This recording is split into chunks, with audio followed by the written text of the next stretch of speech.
And we are back. Back like we never left. Been a while since we've done one of these back-to-backs for the New York Knicks, but we are live yet again here tonight. Let's start the show. Boy, oh boy, do we have some things to talk about, huh?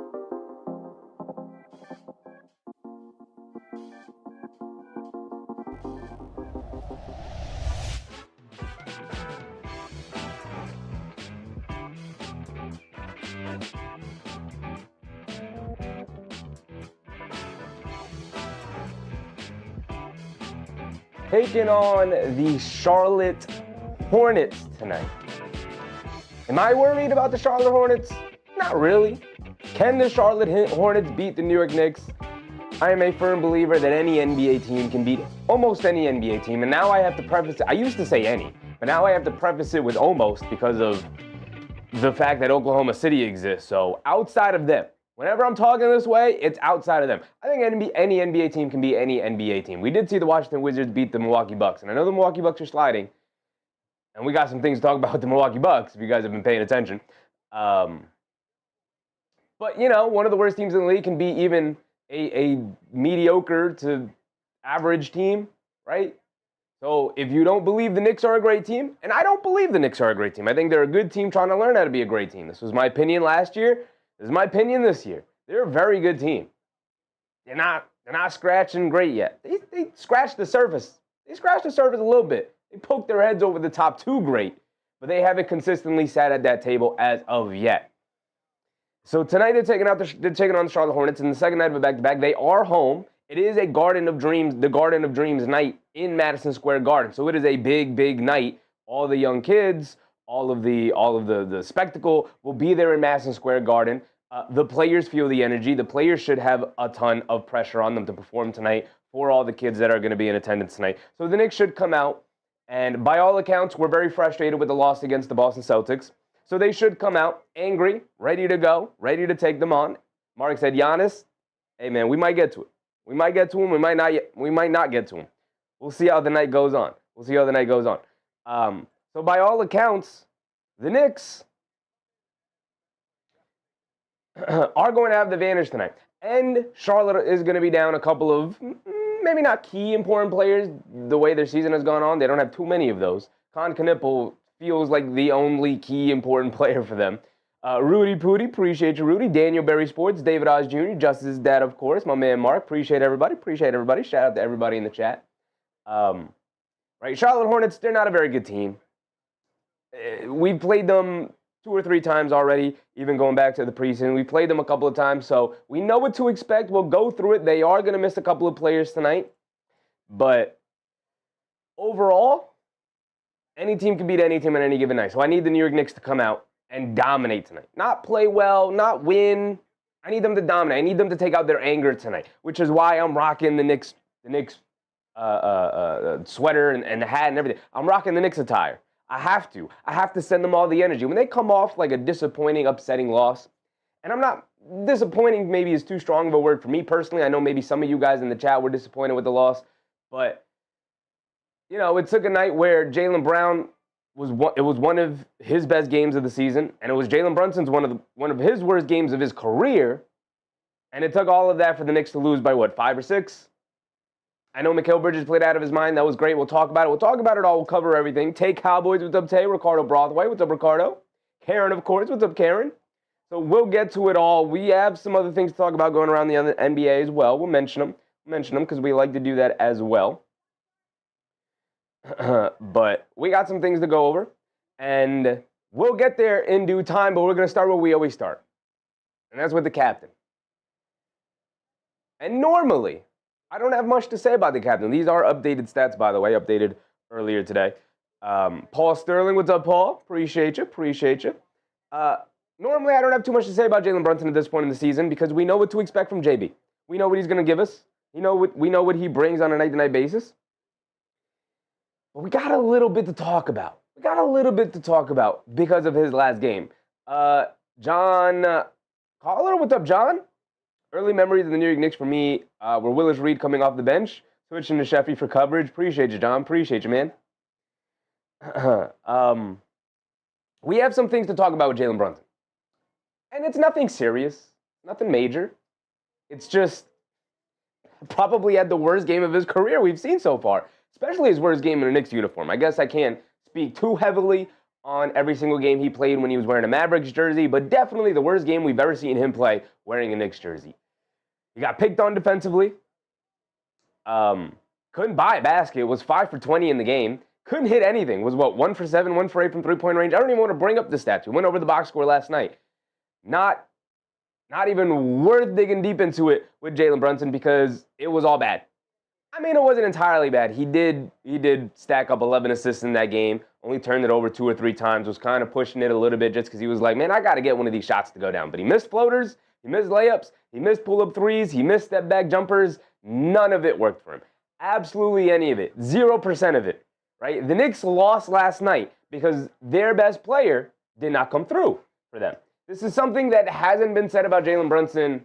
I don't know if it's ever been said about Jalen Brunson as he's made this ascendance to a star. Like, he's had bad games, but very few times could we point the finger at him and be like, okay, they lost tonight because you didn't do what you have to do, right?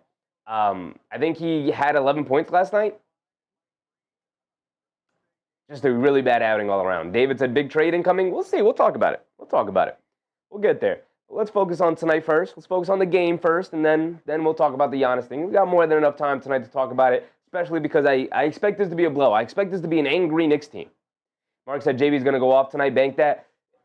If I were a betting person, and I'm not a betting person, so I'm not advocating for you guys to go ahead and do this, but I would bet heavy on a Jalen Brunson 35-plus point night. I would bet heavy on a Jalen Brunson 5-plus made 3 night. He's going to take out some anger or some frustration tonight because he knows. He's people make fun of him for his post-game interviews where he's Mr. Accountable. He puts the blame on himself all the time, even when it's not deserved. But that's what captains do. That's what leaders do. He gives the boring answer. He gives the political answer. He gives the, I just got to be better. I just got to be better. Whether he can be better or not. Whether he had a poor game or not. So when he was saying it last night, he truly meant it. Because we all saw it. We all laid witness to the fact that Jalen Brunson needs to be better. David said, I love this team, but we're not beating OKC. So go all in on Giannis. We'll get the Giannis. Go ahead, throw your opinions about Giannis in the chat. But I'll get to him in a second. I just want to cover the players in the game first. Right? It's about basketball. So let's do the basketball thing first, and then we'll start the gossiping and the rumors. We'll get to it. But we go from a guy who has been Mr. Consistent for the Knicks this year, and we'll get to the real Mr. Consistent for the Knicks, because he did go off last night. But then we get to Mr. Inconsistent for the Knicks, and that is Karl-Anthony Towns. And even on a night where statistically he went off. He had 28 points on pretty good efficiency. He got to the basket. He even knocked down a 3 or 2. As I dropped my pointer, he even knocked down a 3 or 2. Statistically, scoring-wise, played well.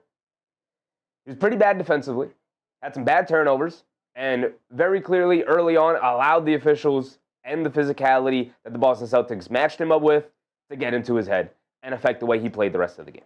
So while he did make some shots, and it was nice to see, it wasn't a complete disaster from Towns, it wasn't one of his better outings.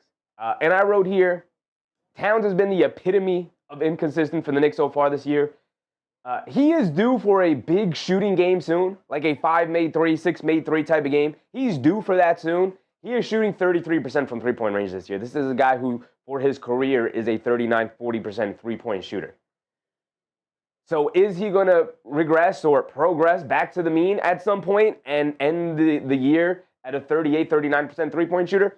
I very much believe so. But boy, oh boy, we are 20 games into the season now. And we're waiting. We're waiting for the big game. I can only remember off the top of my head one big scoring outburst that he had. And that was when he scored 30 points in the first half against the Miami Heat for that in-season tournament game. But then he didn't do much in the second half. So I'm waiting for Karl-Anthony Towns to explode offensively. And I'm just waiting. And I'm just waiting. And I keep on waiting. And he has yet to deliver for us so far this year. Mark said, I don't see it happening for the Knicks. Does Giannis want to be here? Yes. Do we have the pieces to trade for him? No. Not without decimating our core. He'll be on a new team before the new year. Good point. We'll get to it. JA3, what's up, Jay? Don't see how we get Giannis. I have this strange feeling he'll end up in LA. Another interesting point. We'll get to the Giannis thing. Continue to put your Giannis thoughts in the chat. We'll get to Giannis. But we're going to move on to the dog. And we talked about the dog. If you haven't heard, I'll give the injury update on the dog. OG Anunoby, by the way, is the dog. OG Anunoby is targeting either this weekend or the start of next week to make his return back to the Knicks. Boy, oh boy, did they need him. Boy, oh boy, did they need him last night against Jalen Brown, who went off for 42 points, and there was no answer for him defensively because the answer for him defensively was on the bench with the hamstring injury. No need to rush him back, but the second he's ready to go, ooh, boy, is it going to be fun to have him out there yet again because the Knicks defense is disastrous without him. And, you know, I feel like I should make a Mike Brown graphic just so it would give me an opportunity to talk about Mike Brown. I'm not a fan of the three-guard lineup. He consistently goes, and I understand you're down Shamet, you're down Anunoby, you don't have a ton of wing depth to begin with, and then you're down two wings, even though Shamet is more of a guard, but he's kind of a guard wing. Either way, I don't love the three-guard lineup. I don't love Brunson, McBride, and Clarkson. I don't love Kolek, Clarkson, and McBride. I don't like these three-guard lineups. They can be effective for a 2-3 minute stretch when you can match it up to another team's smaller lineup. I don't like consistently going to it, and right now McBrown is consistently going to it. He's kind of utilizing Jordan Clarkson as a backup wing, guard-wing combo, and I don't think he's that. He's not that defensively. He's giving you nothing offensively right now. I would actually like to see Jordan Clarkson maybe play a little bit less for now until we can see him actually start making some shots again. Lana Mona said, not getting Giannis, no big deal, in my opinion. Interesting. David Osh Jr. said, we got Carmelo, and we said we weren't. Now Leon in charge, mark my words, Giannis is coming. We'll see. Interesting. Mark said, if we wanted a chance to go get Giannis, kiss OG, Bridges, Hart, and more, goodbye. I'm not feeling that. David said Giannis is coming in a big deal. We'll get to it. We'll get to Giannis. Keep putting your opinions in the chat. I like to read them. Before I give my opinion in the chat. Let me turn my heater off. Finally warming up in here. But we got the Mikal Bridges. New nickname for Mikal Bridges this year, Mr. Consistent. Mikal Bridges up to 17 points per game. I've been asking him for... It's funny because when Anunoby went down, I immediately looked at Mikal Bridges and I was like, okay, buddy, time to step up offensively. You're losing, 17, 18 points a game from OG Anunoby. Time for you to step up. And for this stretch, you don't have to do it for the whole year. Before this stretch, I need 20-plus points a game for you. And he wasn't necessarily doing that, but he did step up defensively. So I leaned off of the asking more from him offensively because he was stepping it up defensively. So I leaned off of that. And the game that I came into the pregame and was like, you know what, I'm going to stop asking more of Mikal Bridges because I do think he's given everything he can, just coming on the defensive end rather than the offensive end. He's playing great. And the second I stopped asking for him to give us more offensively, he went absolutely off. Hit 8 threes in that game, tied a career high. It hit 8 threes in that game, willed the Knicks back into the game, and actually gave them a chance to win it. If Karl-Anthony Towns and Jalen Brunson don't turn into a pumpkin in that fourth quarter, the Knicks probably pull that game off. But nonetheless, A-Rod, what's up, A-Rod? That sweatshirt is fire. Appreciate you, brother. Appreciate you. Thank you. Mikal Bridges, he tried to drag his team to a victory. Unfortunately, not a ton of other people came along with him. He is now up to 17 points per game after that performance. 35 points? Something like that. 30-plus points for Mikal Bridges. Obviously his best game of the season so far. 4.6 rebounds, 4.3 assists. Mr. Consistent, doing a little bit of everything. He is now over 44% from three-point range. Insane. After that performance, it jumped up about 2 percentage points. Same with the field goal percentage, up to about 54%. Free throw percentage, I like at least 80 or above for our perimeter players. He's there. Beautiful. We talked incessantly about his defense. 2.1 steals, 1.2 blocks. He didn't have a block the other night against Boston because the one block he did have that I thought was clean eventually got called back for a foul. But Danny White, what's up, Danny? Definitely tonight. We'll see. I'm rooting for the victory. Mark said, I'm not going to say no chance. Oh, you said no chance Giannis comes to the Knicks. And he said, well, I'm not going to say no chance. Very interesting. I'll give a hint. I tend to agree with that. Just that said 0% chance. About a 0% chance. All right, we'll get to it. And I have it in my mind to switch up the order of these graphics right now because I don't think I want to be talking about Mitchell Robinson right now. You guys know I often say Mitchell Robinson, my favorite player on the team. How I describe Mitchell Robinson. He's my favorite player on the team. Is he the best player? No. Do I know his limitations? Yes. Does he frustrate me? Of course. This is pathetic. This is pathetic. I don't care how limited the sample size is. This is pathetic. 17% from the foul line is ridiculous. Over the course of a full season, the lowest free throw percentage in NBA history was Ben Wallace back in the day at 33%.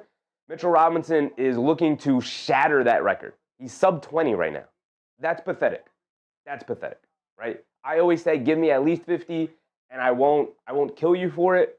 I'll take one ridiculously bad free throw shooter on the team. It's going to be Robinson. You got to get to 50. He's not even sniffing 50. He's not even splitting free throws anymore. He just can't make anything. This is pathetic, right?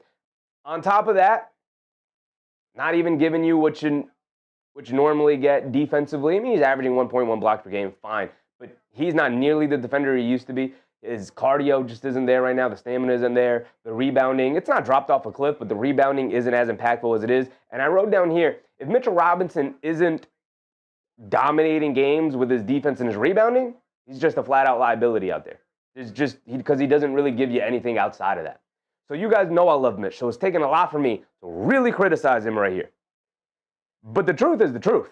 Mitchell Robinson has been one of the issues for the Knicks these last couple of games, especially defensively. You are supposed to be one of the defensive anchors on this team, along with Anunoby, along with Bridges, along with a guy like Josh Hart. You are supposed to be one of the guys to help clean up the defense. And you are exacerbating the problem, right? Switched out on the guards, out on an island. I get it. As a big man, it's difficult to slide your feet, especially coming off injuries. But not once has he stopped a player out on the perimeter so far this year, when last year's playoff run was locking up Jason Tatum out on the perimeter. Vic said hack a Mitch. Yeah, hack a Mitch. I mean, Mazzulla's really been the only coach in the league who has shown the propensity to go to hack a Mitch. But still, they didn't do hack a Mitch in the second half, and he still wasn't all that impactful in the second half of last night's game. So, just that said, his brother may be available. Lionel Monas, what's up, Lionel? Hit the thumbs up button. Appreciate you, my man. Appreciate you. Big Rud, what's up, Big Rud? But we're going to get over to Josh Hart, who I should move ahead of Mitchell Robinson at this point, because it does seem like Josh Hart is bound to remain in this starting lineup. Now, he got off to a hot start from three-point range, made his first three against the Boston Celtics in that first quarter, and then kind of went ice cold from the perimeter. He is overall, though, now about a 40% three-point shooter, his best mark of his NBA career. On the most volume, I think, so far of his career as well. So it's not fluky. It may be a hot streak, right? That may be the fluky part of it. But it's not fluky in the sense that he's getting them up there. He's shooting them confidently, shooting them in rhythm. He's taking the ones that are open, which is what we've always asked of him, right? If they leave you open, look to punish them. Whether you make it or you miss it, you have to shoot those shots. And he knocked them down to start the game, kind of went a little ice cold as the game went on, right? Scored 14 points in that first quarter and then only 5 the rest of the game. So it was nice to see him get off to a hot start. He's done this a couple of times so far. He gets us off to a nice hot start, but then eases off as the game goes on. Jay said, I like Josh as a starter. I do like Josh as a starter. I do want to see Josh as a starter when OG Anunoby comes back to see what that looks like. Because as of right now, he's starting alongside Deuce McBride with all the injuries. But just the line of configuration that you could throw out there between Bridges, Hart, and Anunoby as actual wings versus right now you kind of just have like skinny Mikal Bridges and then a little slow Josh Hart and a little short Josh Hart out on the wing. Just has not been able to get it done against big wings like Jalen Brown. But he's now up to 12 points per game, almost 8 rebounds a game, which is always ridiculous, even though he averaged 9.6 last year, and 5 assists a game. He's a do-it-all guy. He's a threat for a triple-double on almost every night. And he's been fantastic for us. I've actually really liked the way he's played defensively for us.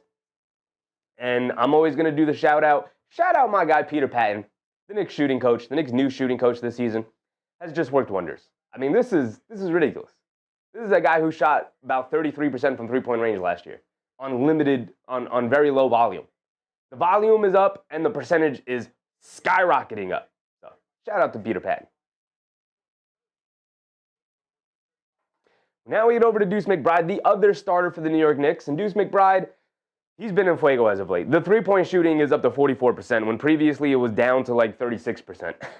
This recent hot streak where he is deciding he may never miss another three again in his life. McBride's shooting and point-of-attack defense is the most valuable skills that he has. And it feels like right now, he just can't miss a three.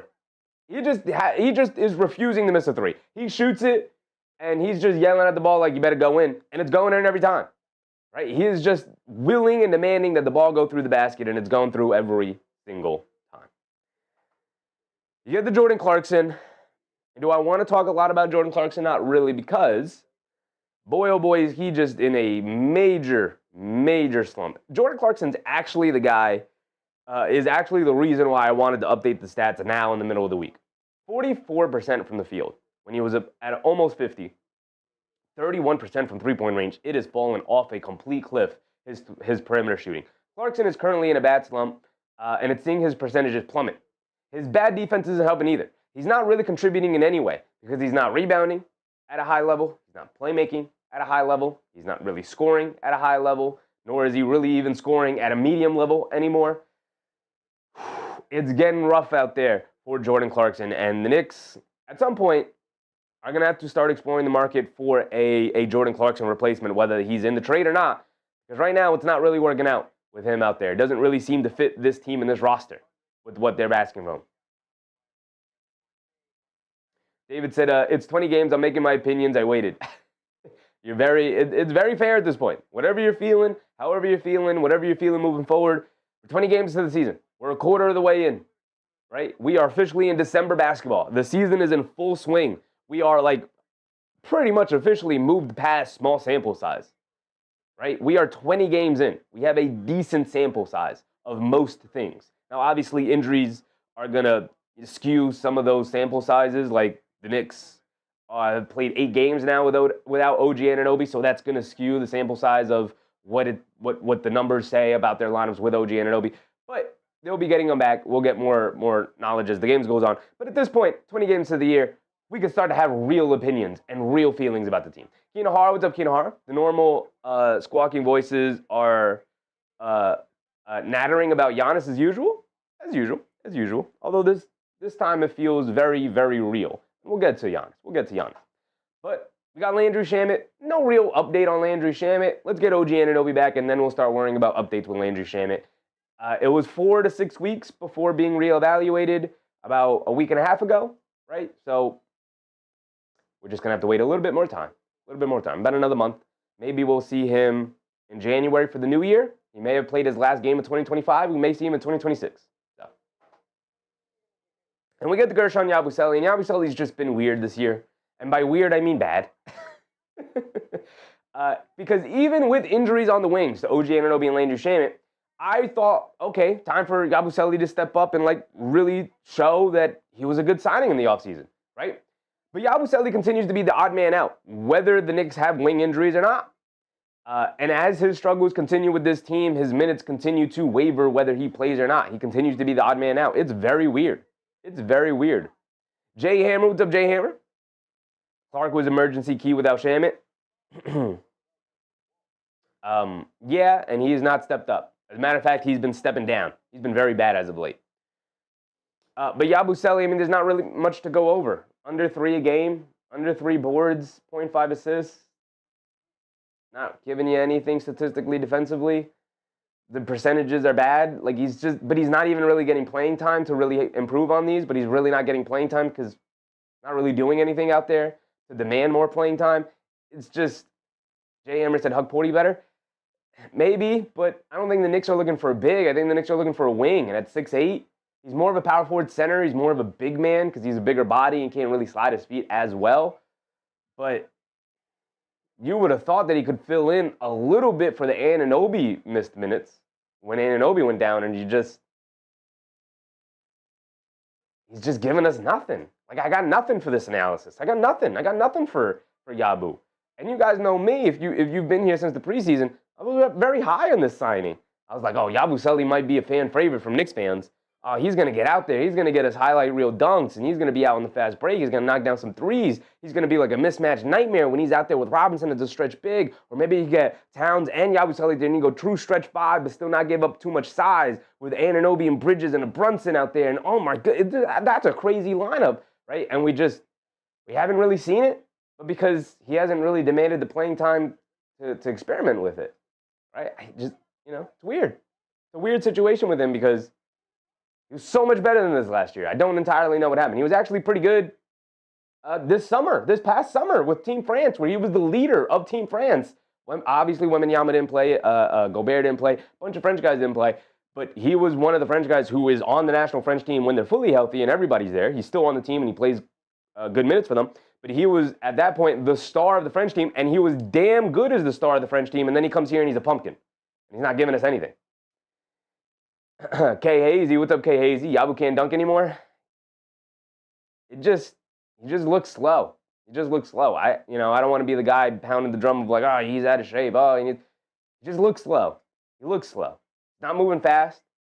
He's not doing the things that I thought he would be doing, right? And maybe I didn't understand his game well enough to have those level of expectations, but I've been disappointed with Yabusele.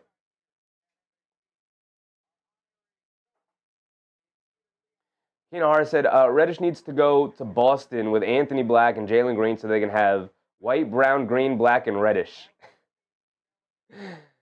That's hilarious. That's hilarious. It's a good point. Good point. I never took notice of all the colored names in the NBA. Just that said, I would trade Giannis for Cat, Randall, and Devo maybe. That's a lot. A lot. But I'll tell you what, if the Knicks could trade Karl-Anthony Towns for Giannis straight up, they might do it yesterday. But we'll get to that. LaMelo Ball, he is back from a sprained wrist, sore wrist, something like that. He is back from injury tonight because, of course, everybody's back to play at Madison Square Garden.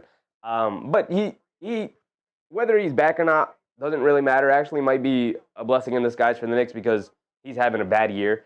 Under 40% from the field, under 30% from three-point range, down to 19 points per game when he was over 20 to start the year. Now he's down below 20. Only 9 assists a game to 3.4 turnovers. Not the best. Right? LaMelo's time in Charlotte is starting to wind down as you're hearing a lot of rumblings about Charlotte kind of being frustrated with LaMelo, LaMelo kind of being frustrated with Charlotte. His time might be winding down if he doesn't show some level of maturity and improvement to his game. Hasn't shown really either of those in the last couple of years. He's got all the talent in the world. He's got all the talent in the world and the size at 6'7", kind of just throwing it away. Just seems satisfied with mediocrity. Right? Doesn't have that drive and that competitive nature to say, actually, I want to be the best. Just doesn't seem to have that. We get over to Brandon Miller, who's going to be out tonight. Not a lot to go over with Brandon Miller. He was back for a couple of games. Hasn't really been shooting it well since coming back from the injury. He's out again here tonight, so we're not going to be able to see him. You get the Colin Sexton, and, Sexton, in theory, is a good vet for a young, unstable Hornets team. His competitiveness can be a positive and a negative. He's good, 16 points per game, one of the better guards off the bench. But his talents were kind of wasted in Utah. Talents kind of going to waste here in Charlotte. I'd like to see Colin Sexton on a good team, see what he could do. Talents were kind of wasted when he was young and up and coming in Cleveland. Just haven't seen Colin Sexton on a good team. I'd like to see that. He's a really good backup guard, right? Really competitive. Brings the competitive nature of the entire team up. A little bit like a guard version of Dillon Brooks. Oda Austin, what's up, Oda? We get Miles Bridges now. Miles Bridges is a jack of all trades but master of none. He's averaging 22 points per game, but somebody's got to score on this team. He's an inconsistent three-point shooter. If he's knocking it down that night, it's going to be a long night for you because he's a tough cover after that. If he isn't knocking it down, it's going to be an easy night for you. But like I said, does a little bit of everything, but doesn't really do anything special or great. Just kind of just is out there to score. He's one of the dudes scoring on this team, especially considering LaMelo's been bad. They've been down Brandon Miller all year, and their most consistent player is their rookie, which is obviously not good. And it's contributed to the fact that the Hornets are, again, not good. John Collar said, my gut feeling about Giannis's rumors is where there's smoke, there's fire. Of course. And I'll go through it.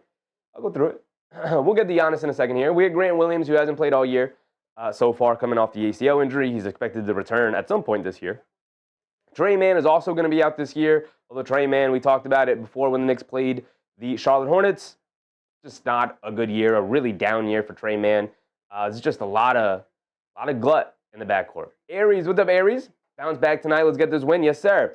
Don Kanipo is the most interesting player on this Hornets team. He's the most consistent player on this Hornets team, which is bad for a team that was probably looking to actually maybe compete for a play-in spot. They're going to be nowhere near that so far this year unless they really start to turn things around. But 18 points per game for Knipple, 5.7 rebounds, 3 assists. He's actually going to be the guy to run LaMelo ball out of town because they're going to go, okay, we got Knipple. We can move on from LaMelo. Let's recoup some assets, and let's start the rebuild around Knipple because he looks like a real deal star. 46.5% from the field and 42% from three-point range as a rookie is incredible. It's incredible. Angela Harding. What's up, Angela Harding? We get Mason Plumlee, who's not really a part of the rotation. He's just up there because you never know when Mason Plumlee might make an appearance. We get Tajon Salon, who I don't believe is also active tonight. And if he is, he may not play. Terrible year for Tajon Salon. He's kind of their version of Yabusele, except the Knicks didn't waste a lottery mid-lottery first-round pick on Tajon Salon. Incredibly on the verge of being a bust. Time moves very quickly in the NBA. And this is year 2 for him, and he has shown almost no improvement to his game. Like I said, time moves very quickly, and if he doesn't show anything anytime soon, he may be up at the door as well, along with LaMelo. Giannis said, LaMelo, Schmello, Knipple is now the guy with Miller. Miller is also another guy. He's dealt with some injuries, but he's also another guy that I think Charlotte's looking at like, do you want to mature? Do you want to get, a little bit older and actually be a grown-up in the room instead of whatever coach LaMelo Ball has going on down there in Charlotte? Another guy that they're kind of looking sideways. Obviously, extremely early. They're not looking to move on from Brandon Miller just yet, but like I said, time moves very quickly in the NBA.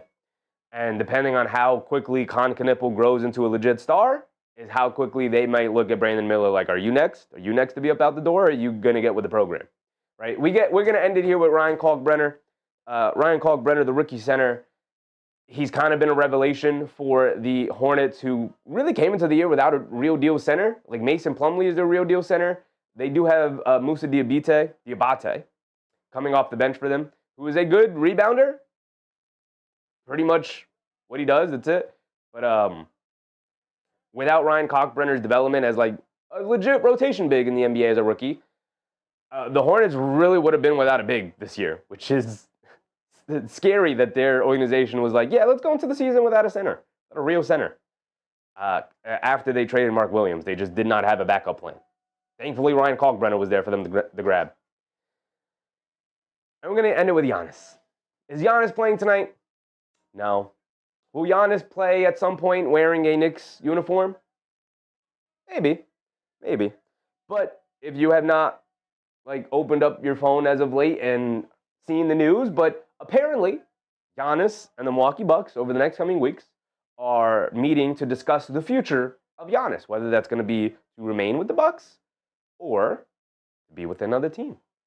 And after all of the offseason moves that the Bucks have made, I think the general consensus is that Giannis is essentially asking out here, and Milwaukee is meeting with Giannis to see, okay, well, what does that mean? Are you going to now play the media game and tell them that you only want to go to this team and you're not going to sign with that team and don't trade for me because I don't want to play for you and I'm not going to re-sign my contract there? What does that mean, Giannis? And I think that's what the reporting is saying when they say that Giannis and the Bucks are going to be meeting about his future. Why is he coming up in our pregame discussion here? Because the Knicks and the Bucks have been linked, or I should say Giannis and the Knicks have been linked for a while now.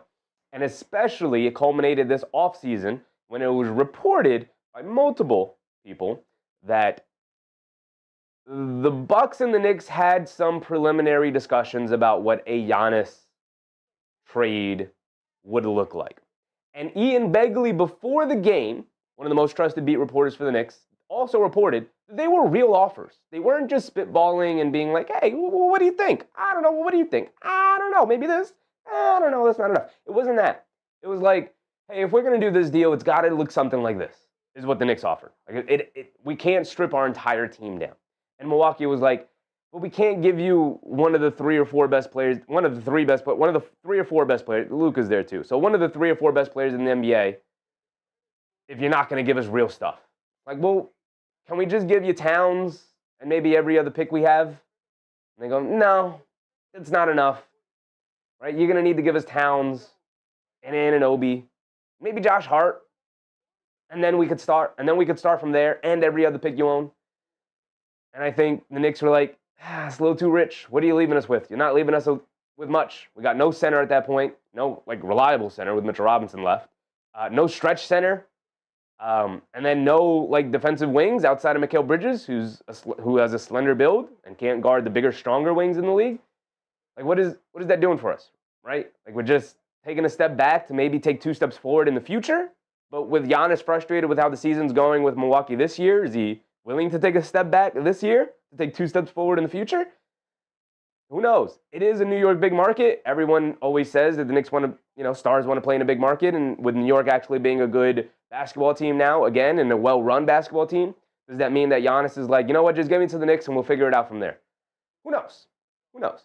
But with it apparently being that Giannis is definitely on the way out, it seems like a trade will happen during the season. I was very skeptical that a trade would happen.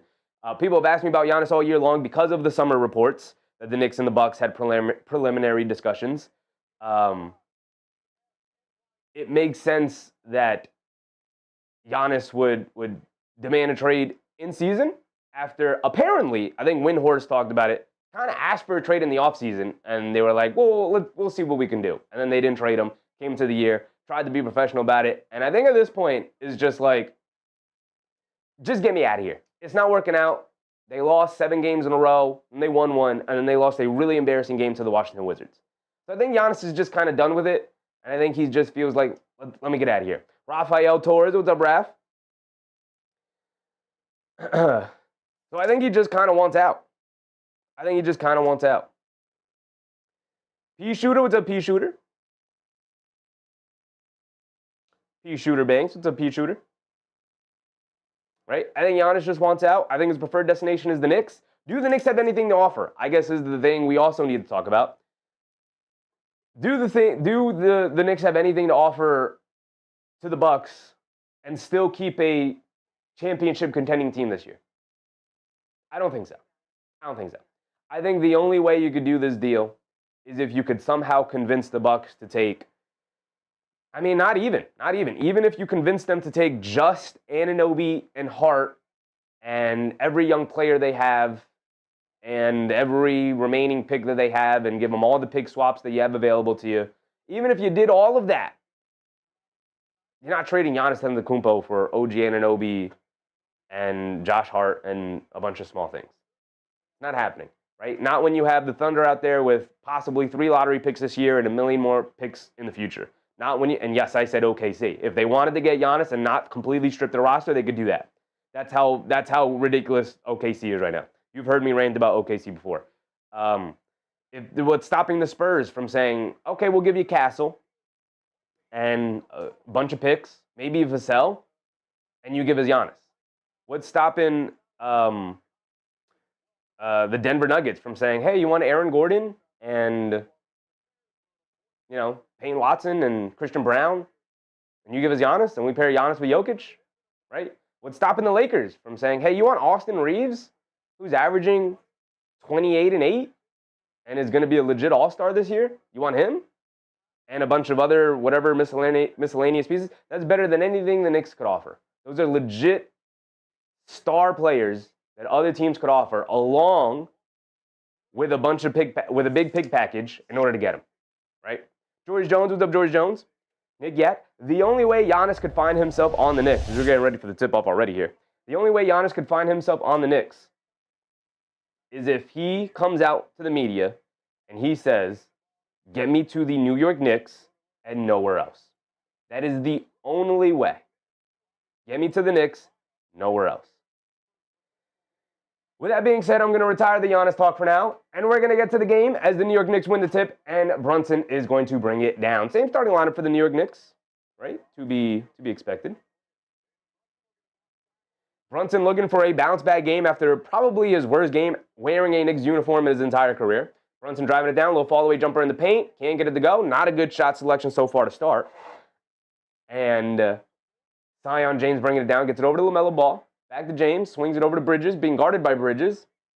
They swing it back over to Ball up top, coming to his right for screen. Hesitates, pulls it back out with Towns switched onto him. Crosses over behind the back, steps back for a 3, leaves it off of Bridges at the last second, right corner wide open. In and out, can't get it to go, but Musa Diabate with the offensive rebound. They get it out to LaMelo Ball. They swing it over to Bridges. Bridges in the corner. James, a 3. Can't get it to go. Towns, good box down and rebound that time. Now here come the New York Knicks. Game starts with both teams missing some shots. Towns almost lost the ball, able to pick it back up, and he goes down for a two-handed slam. And Yabusele saying, where is the travel there on Towns? He just lost the ball, and then he picked it back up. It should be a double dribble. But apparently, he touched it as well, and so it is not, and Towns gets rewarded with the 2 points there. Some serendipity. Want to see a good performance from the Knicks, not just a victory. I want to see them play well. Ball down the lane, leaves it off for Yabusele. The Knicks scurry in the paint. They kick it out to an open Knipple in the left corner, and he misses it. Knipple had a horrific game, maybe his worst game of the season against the New York Knicks. As I got to get P. Shooter up out of here. Come on, man. Don't be weird. Don't be weird. I'll put you in a timeout for now, but don't be weird, brother. Come on. Towns has it in the post against Bridges, goes to the basket and gets fouled by Yabusele. Nice aggressive drive. I like Towns being aggressive going to the foul line. I don't like it when Towns is... I don't like it when you see Towns get frustrated. That's when we see the worst of Karl-Anthony Towns, by far, right? Back to Knipple, though, before I got distracted by P. Shooter being a weirdo in the chat. Keen Arce, Chevy up getting confused between Mamadi Diakite and Musa Diabate. Yes. You will probably hear me say Diakite when I mean Diabate. I do know the difference. I do know both players. But I will probably just, when speaking and saying it quickly, I'll probably be mixing up the names by accident. WDS Grizz says 3-team trade. A 3-team trade is possible in order to get the Bucks more things that they need to sweeten the deal. But again, it is a complicated deal. We'll see if the Knicks will be able to pull it off, and we'll see what kind of appetite Giannis has to be with being the villain in Milwaukee. Because I think he will rub people the wrong way if he does demand that the Bucks take a worse package deal in order to end up in New York. And the Knicks force a miss with the Hornets driving to the basket. Ball gets out of bounds, but it's off for the Knicks, so the Hornets will retain here. LaMelo Ball will inbound it. Robespierre, what's up, Robespierre? AP, what's up, AP? They get it over to LaMelo Ball, driving it down to his right, kicks it out to Zion James. They're going to dare him to shoot it, and he makes them pay by knocking it down. Towns did knock down both of his free throws, by the way, so it's 4-3 with 9:45 to go. And McBride has it up top to get it over to Bridges. Bridges swings it over to Josh Hart. Josh Hart in the right corner. Gets it over to Bridges, now over to McBride. Now they get it to Towns, high post. Being guarded by Diabate. Hits Josh Hart cutting back door, lefty layup, got it to go. Beautiful pass from Karl-Anthony Towns. Great cut from Josh Hart. Nice easy basket there. Hit ahead to Diabate. Gets it over to LaMelo Ball, coming to his left, driving it down, leans in, puts up the floater. Can't get it to go off the back rim. Towns with the rebound. Hit ahead to Brunson. Brunson bringing it down. Has it up top, being picked up by LaMelo. Driving to his right, blows past the defense in the lane. Tries to kick it out to Towns. Brunson thought Towns was going to pick and pop. Towns decided to cut and roll to the rim, looking for an easy 2. And it's a turnover. Ball going back to the Hornets here. Just that, if Cat has all the points tonight, the trade definitely happens. I don't think that's how it works, but, you know. Zion James beats Brunson off the bounce and then drives it right through Karl-Anthony Towns as he gives the flyby Olay defense and gives him an easy layup at the basket. Not what you want to see from Brunson and Towns. McBride up top to get it over to Bridges. Bridges being guarded by Bridges. Back to McBride, a pull-up 3 over Diabate. McBride has been the hottest man in the league as of late. Misses that one, his first shot of the game. Bridges gets it over to Knipple. Knipple in transition, a pull-up 3 over Josh Hart. Off the back rim, can't get it to go. And like I was saying previously before about Knipple, he had probably his worst game of the season against the Knicks the other night, about a week and a half ago, maybe even 2 weeks ago now. As Towns pump fakes from 3, hands it off to Brunson. And so far tonight, not getting off to a good start again. They hit Josh Hart left corner for a 3, no hesitation, comes up short, long rebound, Bridges able to grab it, and now Miles Bridges grabs it. Here comes LaMelo Ball bringing it down the other way. I'm going to have to distinguish between those two. Brunson steps in front of Diabate and forces him to run right into him. AP with a very generous super chat. Thank you for the support, AP. Always, man. Thank you with the generosity. Said, when it's the Lakers, it's cut and dry. When it's the Knicks, it's a complicated deal. Does anything get done in New York? There's a New York tax. There's always going to be a New York tax. It's very difficult for the Knicks to make trades because people want to take advantage of New York. I don't know what to tell you. It's a New York tax. It's always been a New York tax. The Knicks will have played hardball with Milwaukee to get Giannis. You can't give up the entire team because why would Giannis care about whether he's being bad in Milwaukee or being bad in New York? What's the difference? Brunson has it on the right wing, dancing with it against Knipple, backing him down, stop, turn, fall away. Jalen Brunson got the shot to go down. Hopefully a good sign that he's going to start to turn things around. Here comes Sion James bringing it down the other way. Tijan Salon is subbed in, by the way. LaMelo Ball has it up top. Jab step coming to his left. They swing it out to James. James in the corner to Bridges. Bridges puts up the right corner three over Josh Hart. Can't get it to go. Towns with the rebound. Here comes Brunson. Brunson bringing it down the other way. Brunson leaves it off for Towns for a three. Can't get the three to go as the trailer. Karl-Anthony Towns getting really good looks from three all season long and just has not knocked any of them down, man. LaMelo Ball has it on the left wing. Stops, turns, half spins. Now crosses over to his right down the lane. Off of one leg. Got it to go over McBride. I mean, just able to finish over him with the size. Brunson has it on the right wing, being guarded by LaMelo Ball. Coming to his left off the Town screen. Brunson gets it over to McBride in the right corner. McBride being guarded by Salon. Now gets it over to Towns. Towns, right wing, in the post. Leaves it off for Josh Hart. Kicks out the Bridges. Wide open left corner three from Mikal. And he can't get that one to go. Battle for the rebound. Ball knocked loose. McBride able to pick it up. And bullet pass inside the Mikal Bridges for the easy layup. I love the chemistry, by the way, of Deuce McBride and Mikal Bridges there. I love the chemistry that those two guys have. LaMelo Ball has it up top. They get over to Miles Bridges. Cross-court pass to Knipple. Pump fakes. Driving to his left. McBride does a good job sticking with him. Has it along the baseline. Kicks it out to Salon. They'll dare him to shoot all night long. They're not afraid of him. And he obliges and misses. Josh Hart with the rebound. Here comes Deuce McBride. McBride bringing it down. Right side of the court. They get it over to Josh Hart. Hart has it up top, gets it back to McBride. McBride over to Brunson. Brunson on the right wing, jab step, swings through to his left. Has LaMelo Ball in the post, backing him down in the paint, blows past him, puts up the floater, can't get it to go. Towns the offensive rebound, and he easily goes back up and in. With Tijan Salon essentially playing the small ball five right now, he's got no chance of guarding Karl-Anthony Towns. LaMelo Ball up top being guarded by McBride. Coming to his left to get it over to Knipple on the pick and pop. Can't get the three off as he mishandled the pass. Gets it back to LaMelo in the lane. Kicks it out. Bridges another corner. Open three. Off the back rim. Can't get that one to go. Brunson with the long rebound. He's bringing it down the other way. Brunson has it up top. Being guarded by Knipple to get it over to McBride. Now over to Josh Hart. Josh Hart on the left wing. Gets it over top to Towns. He's going to blow past the defense down the lane. Scoop layup. Can't get the layup to go. Salon with the rebound. Shot out of a cannon. Bringing it down. Trying to attack and just loses the handle. Home run pass from Brunson to Towns. He's down there all by himself. He's going to get the easy one-handed dunk. I don't know. And a timeout for the Charlotte Hornets. I don't know what that was about from Tijan Salon. Just that's at Cat 4-8-1 already. Playing well for sure. You know, I said Cat Smoke gonna lay up, then basket hanging, cherry picking back there. For sure, cherry picking back there. I mean, the big man is always gonna be slow getting back down the court, but it worked out for the Knicks in that regard. You know, I said my double-double parlay tonight is Towns, Zubac, Giannis, and Duren. I think Towns, Giannis, and Duren are good locks. Zubac has been iffy so far this year. The Knicks have already built up a 7-point lead. We're past the halfway point, about 5:30 to go here in the first quarter.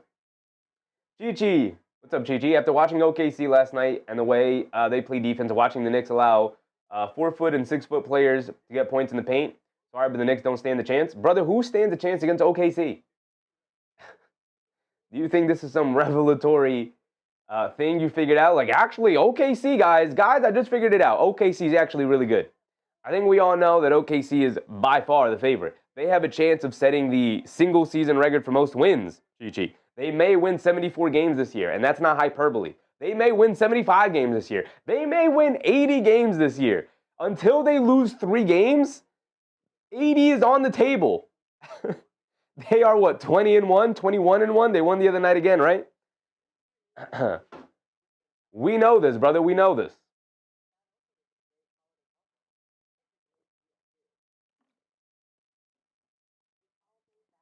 AB said a diehard's fault. I know you're trying to bait me into the Isaiah Hartenstein rant, AP, but I'm over Hartenstein.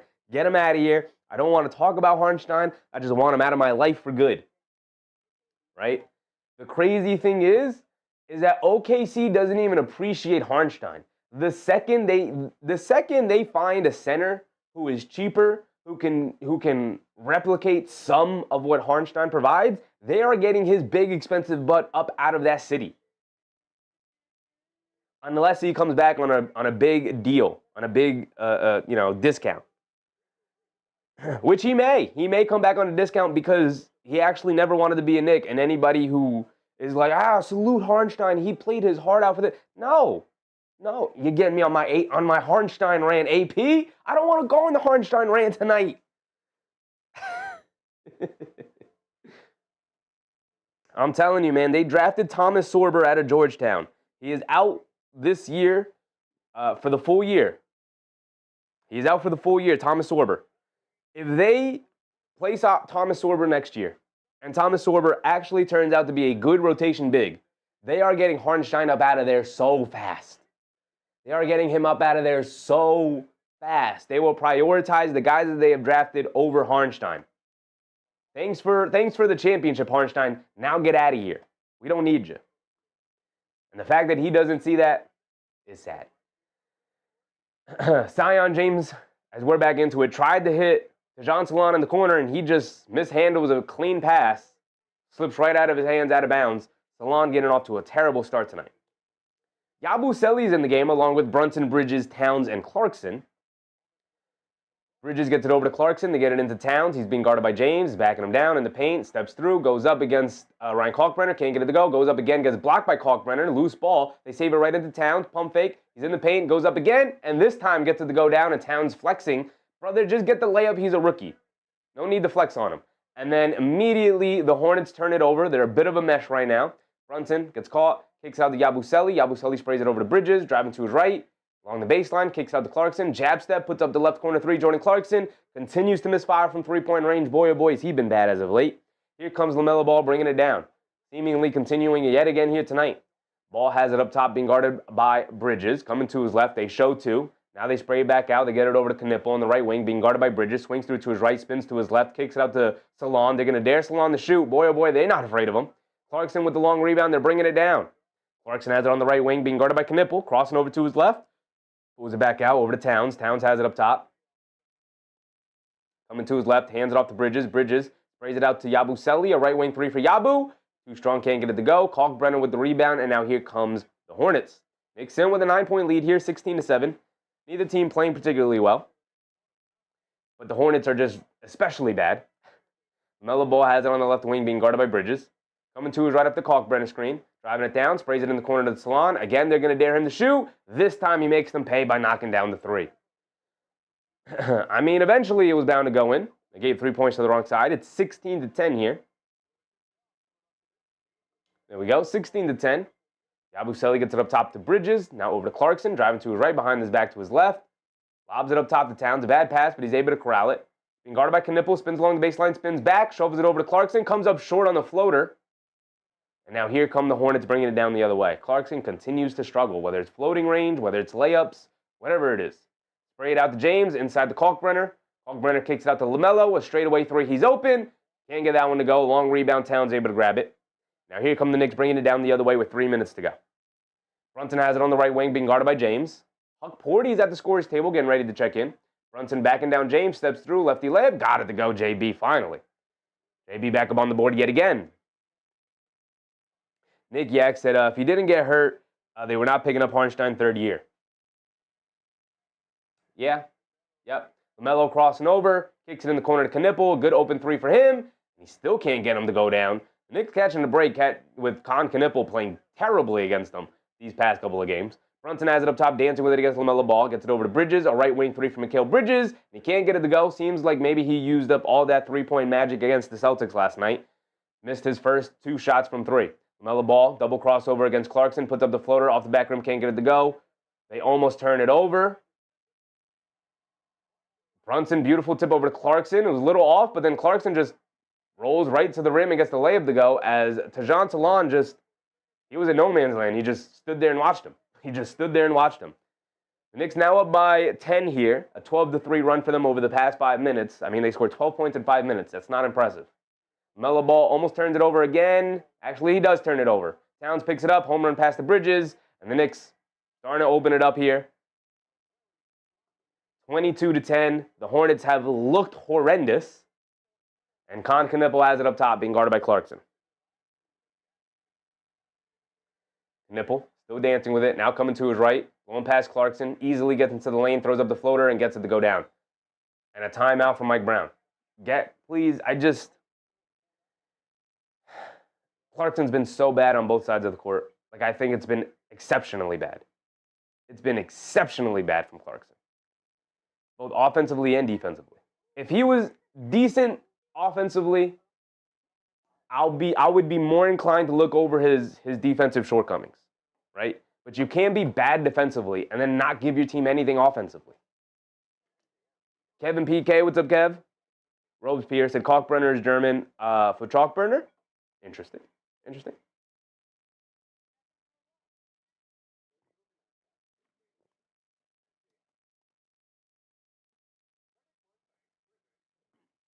Robespierre said Knipple means bludgeon. I do like the history of names. This is interesting. Keenan Hart said Steinbrenner Stoneburner, Eisenhower Ironbreaker. I love this. Very interesting.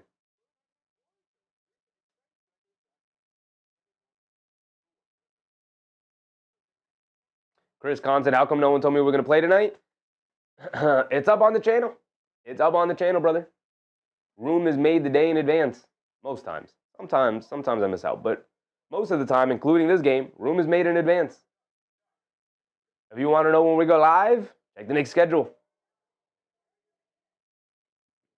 As a matter of fact, we're live every night. So you don't even have to check the Knicks schedule. We're live every single night. Monday through the weekend. MBM, what's up, MBM?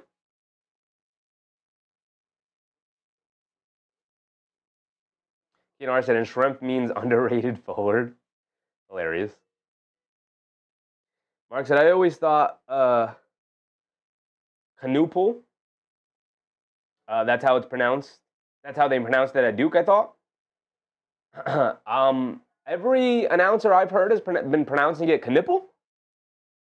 But I don't know. The NBA announcers do get the phonetic pronunciations of names just to make sure that they and players can request to have their names pronounced in specific ways, right? If that's how they choose to pronounce it. Mark said con nipple. Okay. I mean, that's just how they get the phonetic spelling of how they want their names pronounced, and apparently that's how he wants his name pronounced. Unless he is a rookie, so maybe he doesn't know about that yet, but that's how they have his name being pronounced as of right now. If they change it, then maybe I'll change the way I pronounce it, but as of right now. Chris Kahn said, but at least we face Utah on my birthday. Don't look past Utah, man. Don't look past Utah, especially with no OG Anunoby. That Lowry Markkanen matchup is scary. The Knicks could absolutely lose to Utah. They could absolutely lose to Utah if they let Lowry Markkanen get it going. It could 100% happen. Don't be surprised. I'm saying it right now. Huck Porty is in the game along with Hart, McBride, Brunson, and Clarkson. A 4-guard lineup and Huck Porty. Let's see how this works out. Brunson driving it down in the lane. Pump fake. Kicks it out to Josh Hart. Now back to Brunson. Brunson on the left wing. Puts up the 3 over Bridges. Way off on that one. Almost shot up a wedgie. Liam McNeely dives on it and able to save it. Now here comes Colin Sexton bringing it down. We're under a minute to go. Sexton has it up top, coming to his left off the Kalkbrenner screen. Gets into the lane. Huck Porty sticks with him. Forces him to kick it out. Bridges able to save a loose ball. Kicks out to McNeely for an open 3. Too strong, can't get it to go. And Kalkbrenner knocks it out of bounds. He can't save it. Ball going back to the Knicks with about 40 seconds to go here. Hey, Hazy said, glad to see Huck playing. I'll be glad to see Huck playing if I see him playing well. So far, decent. Brunson puts up the 3 and gets fouled by Bridges. Going to go to the foul line for 3 free throws.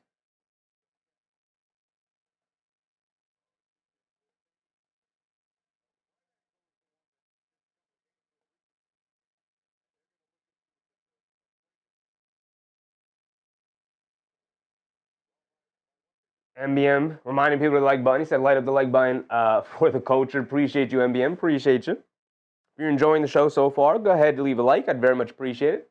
By far the best way to show support to any community you'd like to be a part of. If you're enjoying your time here, leave a like.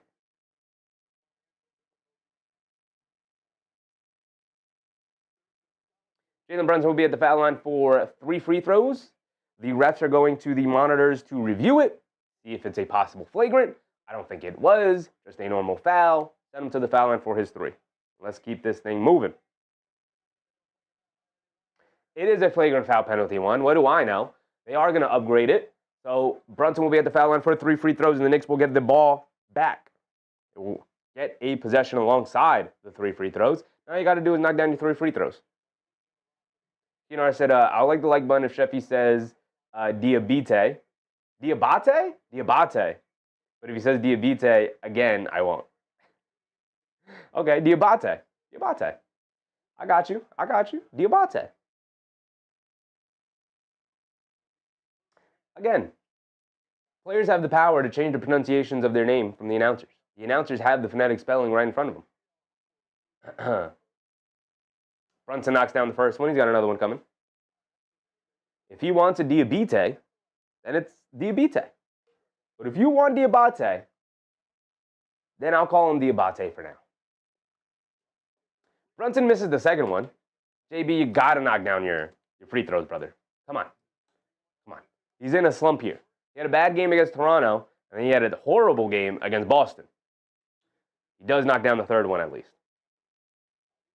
The Knicks now up by 12, 24-12.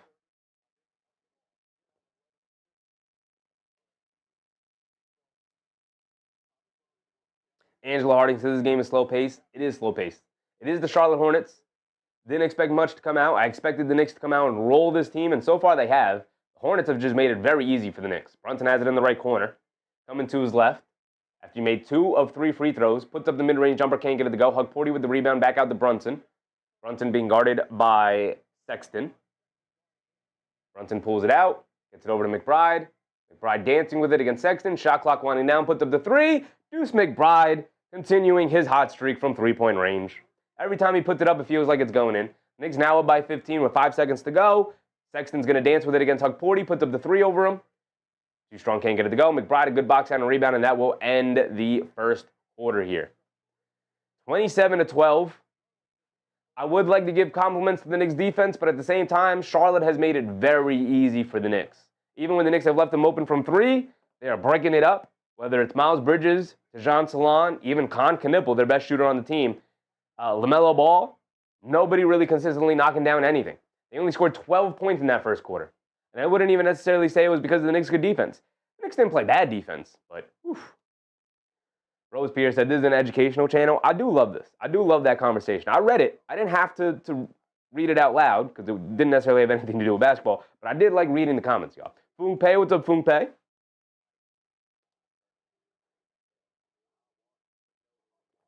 Foong Pei said, I'm for Ba as well. Diabate? I'll try to remember to call it out the right way.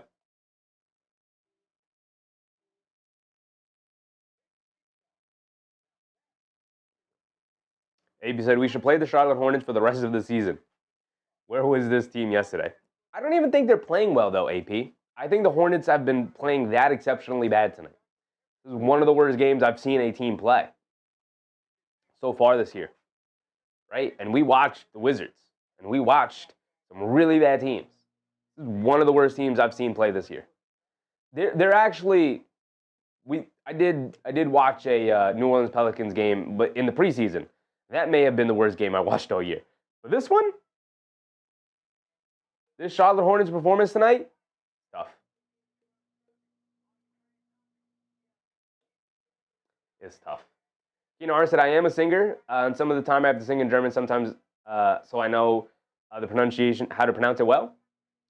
I mean, families change the way their names are pronounced. Even if that's technically the correct way to pronounce it, families I've seen decide, actually, our family's going to pronounce it this way. It has for sure happened. Like I said, players have the power to change the way announcers call out their names by submitting in the phonetic spelling of their names as the season goes on. If you want a Diabate, then it's Diabate. But if you want a Diabate, because that is the correct way to say it, then for now, for tonight, I'll call him Diabate. Not a big deal. Is that J.R. Smith? Look at J.R. Smith. The Michelob Ultra courtside suite. Shout out to J.R. Smith, a Nick legend. Nick Yak, what's up, Yak? This might help our defensive rating. It will for sure help it. 12 points in a quarter for the Hornets is a rough outing. Start of the second quarter, here we go. Sexton gets it over to Bridges. Driving it down against Josh Hart. Goes up and gets the layup to go. When Jordan Clarkson's coming over as your rim protector, something's going wrong with your defense. The Knicks come out with Kolek, Towns, McBride, Clarkson, and Hart. Towns comes in for Hugporty. Starts the second. Towns has it up top in the mid-range. Pump fakes, driving it down right past him. Can't get the layup to go, but draws the foul on Kalkbrenner, and he's going to go to the foul line for 2 free throws. And the Hornets immediately surrounding Kalkbrenner and saying, brother, stay on your feet. Let him shoot that mid-range shot. He's not shooting it well this year. Went for the jump shot. Towns able to draw the foul. Again, the Hornets just not playing well. Not a disciplined team. They are a young team, so they get that pass, but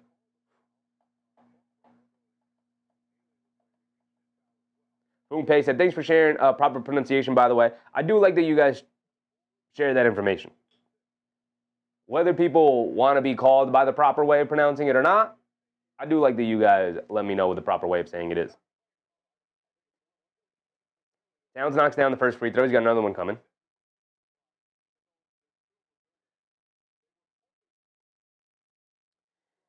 The Hornets have A. Reeves in the game, and no, that's not Austin Reeves. That is Antonio Reeves is in the game now for the Charlotte Hornets.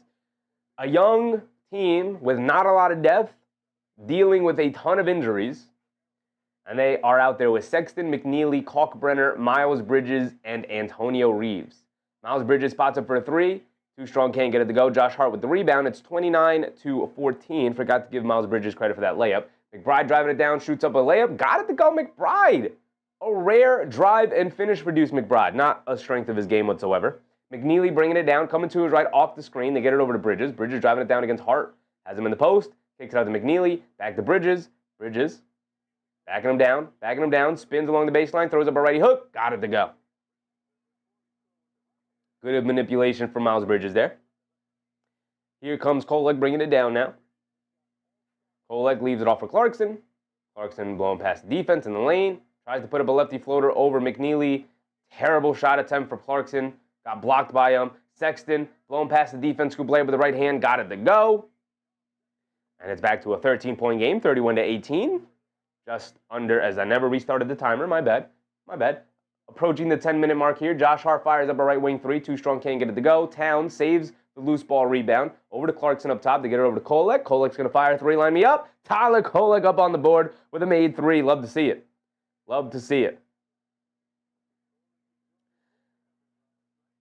Sexton has it up top. Coming to his right. Off the McNeely screen. Now coming to his left. Good defense from McBride to stick in front of him. They kick it out to McNeely. Open for a three, and he gets it to go. Clarkson helping out a little too far, man. Just trust that McBride will be able to stay in front of him.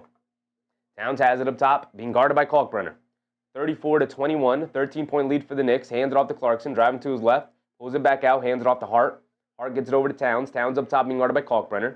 Swings through to his left, driving down the lane. Scoop layup, gets blocked out of bounds by Kalkbrenner. Not a strong drive at all from Karl-Anthony Towns. Bernard Johnson, what's up, Bernard?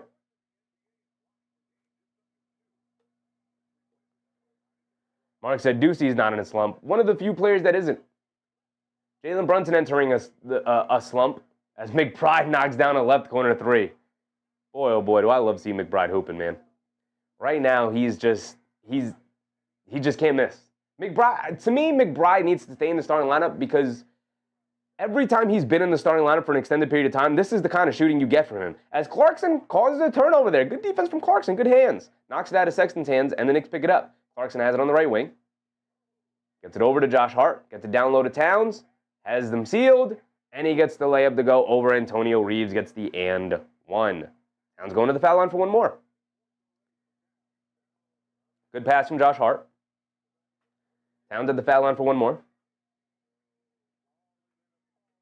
Alyssa Lester said, the Knicks were up big last night. This is the Boston came back to win game last night. I mean, they were up 12 points. I think that was the largest lead of the game.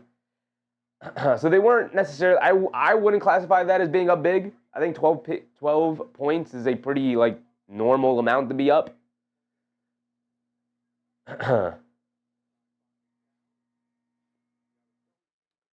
Mark said, I'd go 0 chance on that happening. What Jay Hammer was saying, Greek for LaMelo, $500 million in all future playoff revenue. Just that's a cat with 15, 8, and 2. I mean, he should be dominating. He should be dominating. This is the Charlotte Hornets. We talked about in the pregame. They don't have traditional bigs. If it weren't for Ryan Kalkbrenner, they would enter the season without a traditional starting center in any regard. Towns misses a free throw, though. Diabate has it up top. Oh, Mike Breen did say Diabate, so you know what? That's bad on me. He did change the phonetic pronunciation. It's Diabate this season. So that's on me. Hara, my bad, brother. My bad.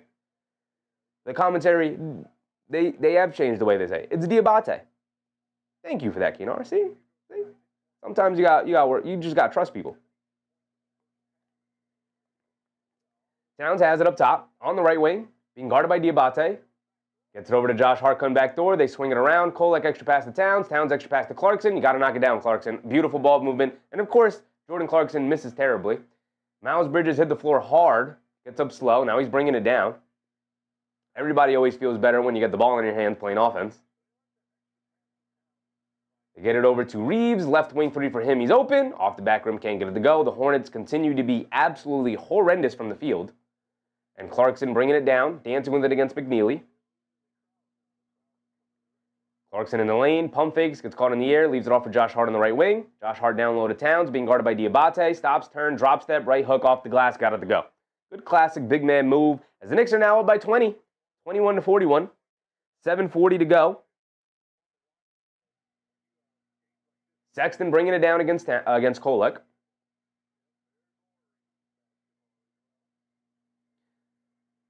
Sexton trying to direct some traffic. The Hornets it feels like the Hornets have no idea what they're supposed to be doing. And Miles Bridges is literally directing everybody. McNeely driving it down now. Scoop with the right hand. Got it to go past Yabusele. And the Knicks will bring it down the other way. Kolek up top. Hands it off to Hart. Hart coming to his right. Hands it off to. Tries to hand it off to Clarkson. Bad pass from Hart. Antonio Reeves jumped the lane. Gets stripped by Kolek. Good defense from Tyler Kolek. And AP with a very generous super chat. You know you don't have to do that, AP. You know I'm going to read your comment regardless, though. I appreciate your generosity, brother. Thank you. Thank you for the support. AP said, I need this against good basketball teams. I don't think the Knicks are playing well, though, AP. I don't think the Knicks are playing well. I actively think this is a very mediocre game from the Knicks. The Hornets have been that bad. Yabusele with a good block on Tajon Salon.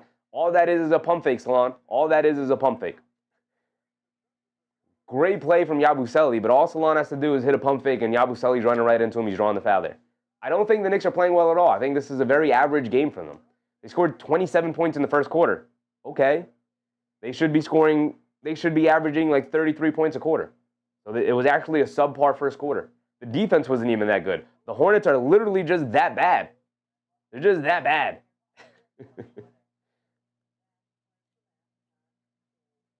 Leroy Baylock, what's up, Leroy? Appreciate you, brother. He said you're doing a good job. Thank you. Thank you, Leroy. Just having a good time. Okay, he said, I agree. The Knicks are doing great tonight. Yeah, I mean, they're fine. It's like an average game. Nothing's, like, stood out. They're not on fire from 3. Towns is having a standout game, but he's 6'11", 6 for 11 from the field. He's slightly above 50%. He's not knocking down threes at a good clip. He's got 16 points on 11 attempts. Not great. Not great. It's good. It's good. I'll take it. It's not great. Kinar said bad hair salon was a bad draft pick. Yeah, it's looking like it. It's looking like it.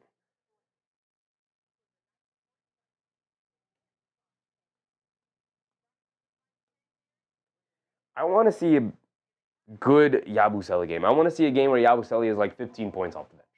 Is it too much to ask for that? David said, let's watch Magic Spurs. Now, we got to watch every single Knicks game. We got to watch every single Knicks game. It's our team. It's our team. So we got to watch it. We can look around the league. Magic Spurs. Oh, is it the late game, you mean? Oh, no, it's on right now. On right now. We will keep an eye on it, though, obviously. Spurs are up by 9. Spurs, even without Wemby, still good team. Still good team. This is why you trade for De'Aaron Fox. This is why you trade for De'Aaron Fox. He knows how to carry a not-so-great roster. And the roster is pretty good because Vassell's been playing well. They do have, what's his name, back off the bench. Dylan Harper, back off the bench. Got 6 points tonight. So he's doing solid so far in his 11 minutes. Vassell doing solid. He's knocked down 3 or 4 threes. Barnes has been exceptional so far this year. And then you got De'Aaron Fox doing his thing. 13 points, 4 rebounds, 4 assists, 4 turnovers for De'Aaron Fox, which is not good. But, you know, no Castle, no Wembanyama, and still the Spurs 14-6. Good basketball team. Good basketball team. And up 13 against the Magic. I do like to see that.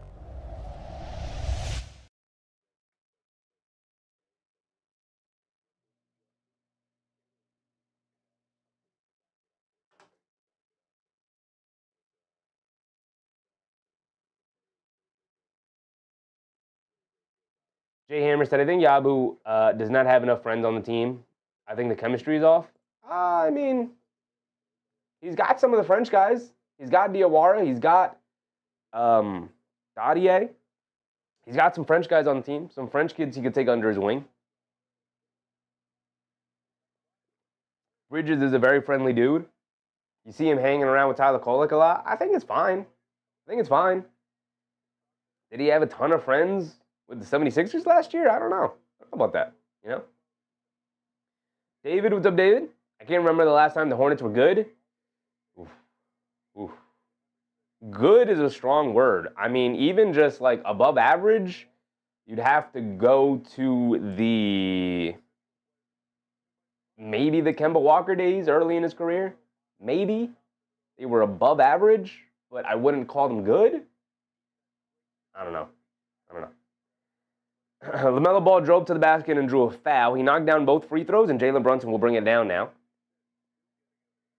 With just under 7 to go, Brunson has it on the left wing. He's out there with Kolek, Yabusele, Bridges, and Hugporty. I do like this rotation of players.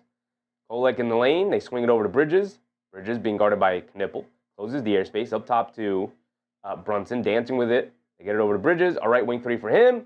Comes up short. And after a night where he could not miss, tonight he can't make anything. Ball dancing with it up top against Bridges, driving it down, and they call a foul on Mikal Bridges.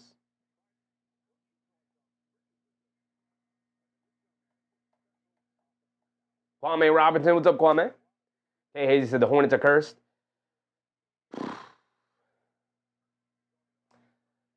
Cursed, I just think it comes down to decision-making from the people in the front office, right? You have to be able to find the right guys in your front office, and the Hornets have not done so. I think a lot of teams right now, I think this is like across all professional sports, I think a lot of teams are so profitable as Knipple misses the layup, but Ryan Kalkbrenner right there for the two-handed putback.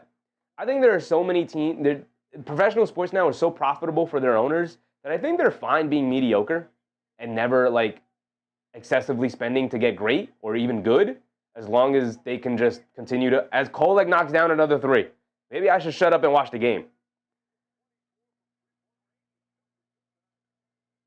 Knipple up top, driving to his left in the lane, throws up a floater, can't get it to go down.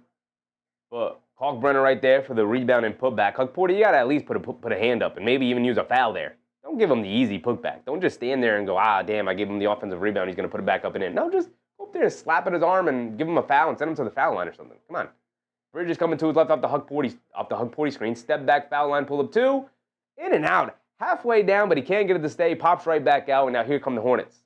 Knipple has it up top, coming to his right off the Kalkbrenner screen. He's got a little space. Sprays it out to LaMelo Ball. Left corner 3 for him, and he knocks that one down. Here comes Tyler Kolek bringing it down. Hands it off to Brunson. Brunson pulls it back out, dancing with it against James. They get it over to Kolek. Jab step, driving it down in the lane. Tries to leave it off to Hugporty. A bad pass from Kolek. You rarely say that about him. Not a good decision there. Should have just shot the layup. He tried to leave it off for Hugporty, but I think that's him trying to get his boy an easy basket here. They spray it out to Knipple, an open 3 for him. Can he finally hit one? And he does finally knock down a 3. Now here come the Hornets. It is a 9-point game. Timeout for the New York Knicks. Back-to-back 3s for them. Mark said, here we go, letting off the damn gas, 9-point lead now. I mean, this is the power of the 3-ball. You can immediately wipe 6 points off the lead. This is why I tell you 12 points is like a meaningless lead, like a 5-point lead from back in the day. You have to account for inflation.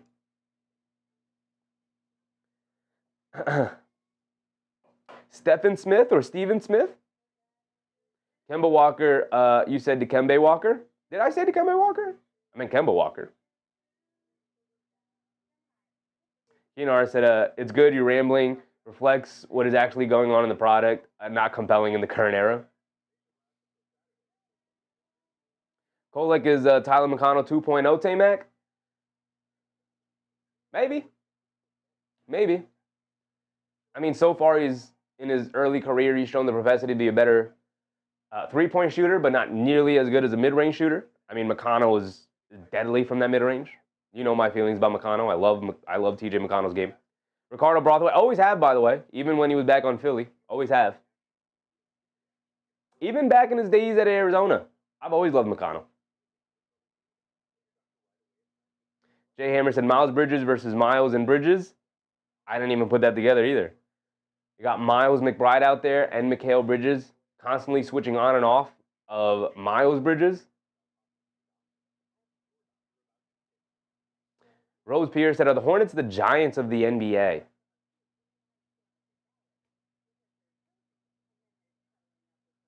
I'm trying to think if there's a better, more apt comparison to who else could be the Giants of the NBA. Just an organization that is not well run, continuously runs through coaches.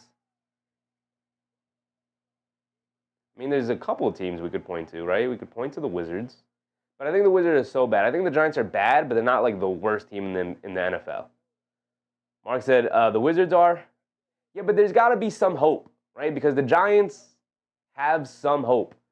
They consistently find a way to give the fan base hope, whether it's Daniel Jones is the future, and then you find out he's not, right? And now it's like Jackson Dart is the future, and we'll see. Is he Daniel Jones 2.0? Is he actually a good starting quarterback?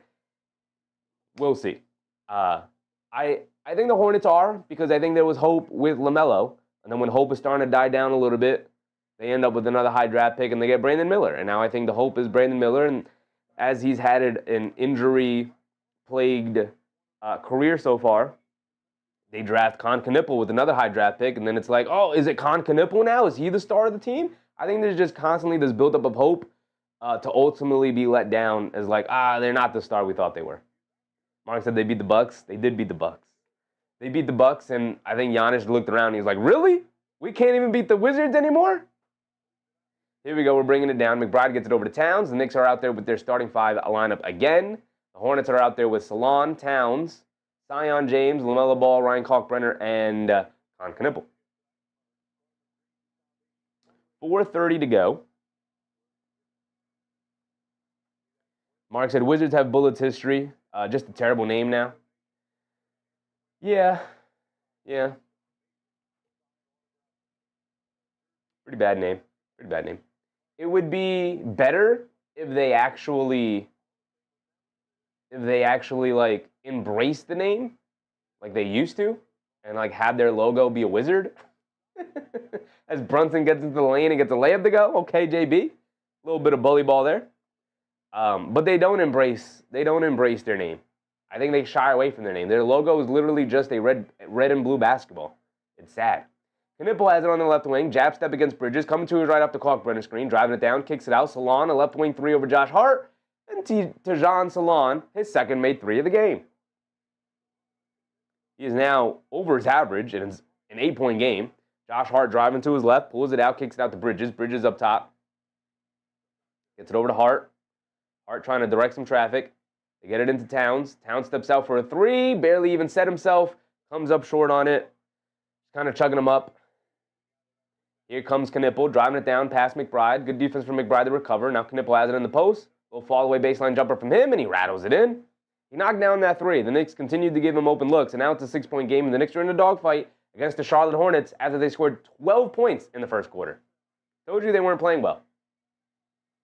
And now they're paying for it. Brunson driving it down in the lane, kicks it out. Josh Hart, wide open straightaway three for him. In and out, can't get it to stay. Ryan Kalkbrenner secures a rebound. The Hornets did a good job keeping Karl-Anthony Towns off the glass. And now here comes LaMelo Ball in a two-possession game. Ball coming to his left off the screen, a pull-up three for him. Well, comes up well short. Not a smart shot. You had a feeling he wanted to come down and chuck it up there. Came up short on it. Josh Hart on the left wing, driving it down. Pulls it back out. Josh Hart gets it over to Towns. He's wide open. Straightaway three. Gets that one to go down. Knicks back up by 9. Continue to build the lead.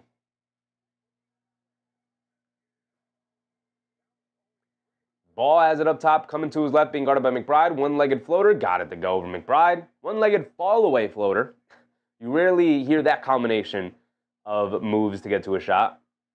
Brunson has it up top, coming to his right for screen. A pull-up three for Jalen Brunson. He's been off from the perimeter for the last couple of games. Misses that one. Knipple with the rebound, and before he falls out of bounds, saves it over to Kalkbrenner. Here comes Sion James bringing it down, coming to his left. Putting his head down, keeps it all for LaMelo Ball. Right wing three for him. Can't get it to go. Battle for the loose ball rebound. Towns able to pick it up. Home run pass to Josh Hart. He's going to beat the Hornets down the court. Loses the handle. Picks back up. Gets it over to Bridges. Bridges blowing pass along the baseline. Kicks it out to Jalen Brunson wide open for a three. And he still can't get one to go.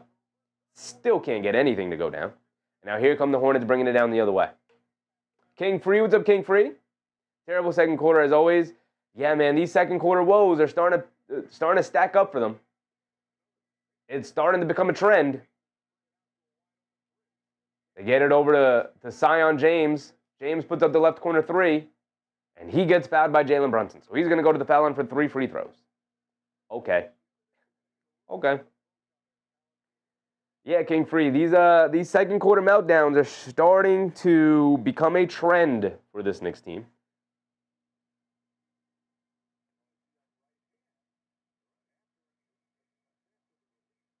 David Osh Jr. said, this is our championship team. People who don't want Giannis, they're crazy. I think people want Giannis.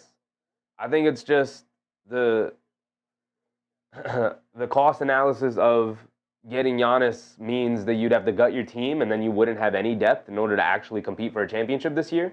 You would be taking 1 step back in order to take 2 steps forward next year, right? But then Halliburton's back, and then Tatum is back, and then the East is deeper, and then OKC is deeper. And you gotta go through all of that. The Pistons are another year better. You know, Sion James knocks down all 3 of his free throws. It's a 4-point game. There's a lot to take into account. Towns driving it down, bump Euro, leaves it off for Josh Hart, gets stripped by Sexton, goes out of bounds. It's going to remain with the Knicks. Chris Kahn said, one good thing about losing to the Celtics is that we beated the team more times than I can count. Gigi said the only problem is that they're trading the wrong guy. Starting 5 should be Cat, OG, Giannis, Bridges, and Kolek. You know what I mean? That's crazy, Gigi. Crazy. But I'm not going to lie. Would make sense. It's a great 2K trade. McBride left it off. Beautiful play for the Knicks. A little bit of a broken play, but good ball movement, good player movement. Ended up with Josh Hart at the rim. He missed the layup, but that's because he got fouled. He's going to go to the foul line for 2 free throws. Just knock down your free throws.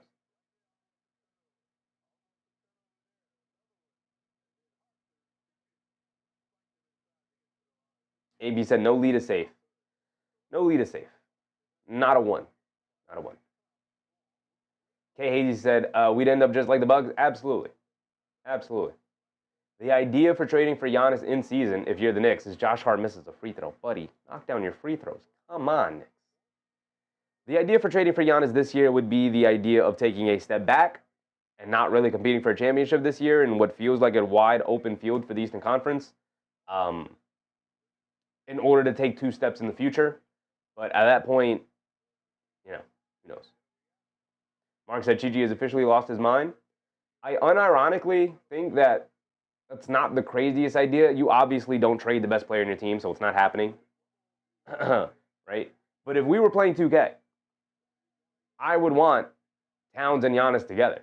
Like, you need the stretch 5 to play alongside Giannis. Khan Knipple gets a nice crossover and drive and finish at the rim.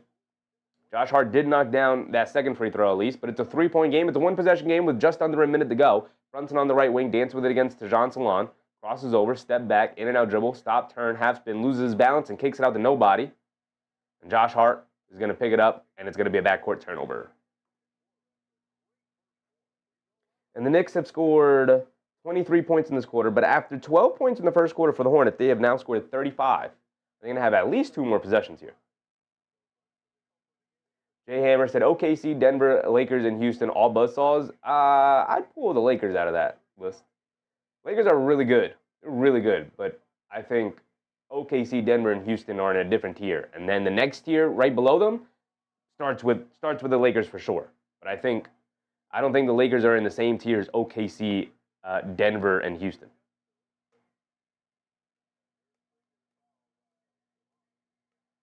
Gigi said, if Luka got traded, no one should be untouchable.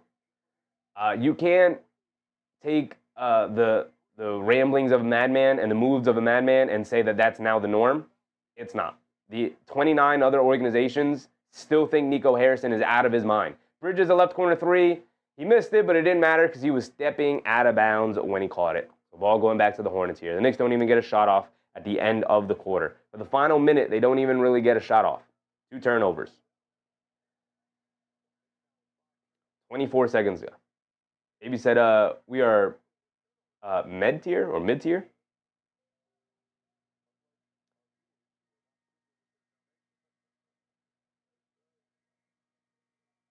Mark said Nico is jobless. Jobless. He does have a large bank account, though. The Mavericks did pay him handsomely to go away. These are guaranteed contracts in the league. Here comes LaMelo Ball bringing it down against McBride. Ball has it up top.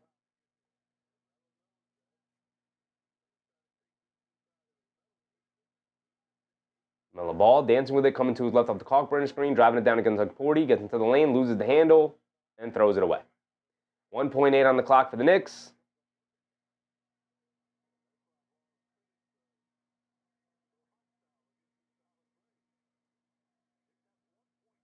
Just that said, Mitch doesn't play back-to-backs. Pick one or the other. Yeah, he played against Boston last night. Not going to play tonight against the Hornets. Nor should they really need him against the Hornets tonight. Jose said, logged on late and cried when I saw a 3-point lead. Josh Hart gets it into Brunson. He's going to turn and fire at the buzzer. And he's going to knock it down. Did he get it off in time? They will review it, but his toughest shot of the night, nothing but net. Swished it. Okay, we'll take it. David says it's literally a 3-point game. It's now a 6-point game. Hold on. Let's give the captain his due. Let's give the captain his due. AB said they can't defend. AP, you were just complimenting them after the first quarter. You can't be this fickle, brother. You can't be this fickle. Jay Hammer said, Nico's still rich and not homeless. No, he is not. No, he's not. He lives in a very large home. Mark said, we will take it. Hopefully that helps Brunson get it going. Just that's a Deuce limping, oh no. I think he'll be fine. I hope it's nothing major. But maybe just like, I don't know. I don't even know anymore. I think he'll be fine. Deuce is a football player. Mark said, our second quarters are terrible. Oh, man. 12 in the first for the Hornets, 35 in the second. Is like, you can't have that. You can't have that. You can't have that. They almost tripled their scoring from the first quarter to the second quarter. Almost tripled it.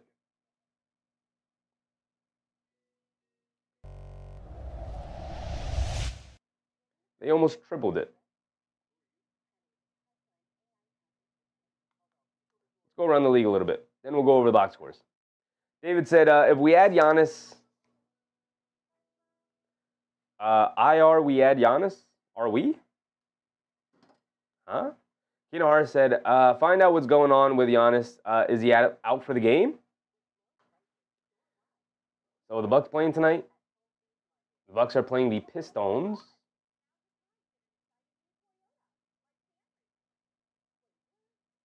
playing the Pistons. And Giannis is playing. He played 3 minutes, and then he left. Why did Giannis leave? Now we're going to have to look it up. Giannis might be hurt. Deja vu to last night, Mark. I mean, I hope not. This is a much less talented team, the Charlotte Hornets team.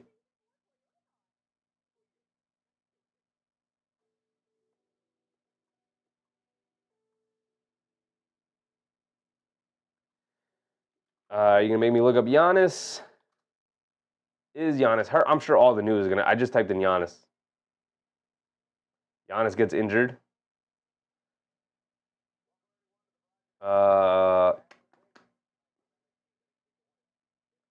What happened to big Giannis?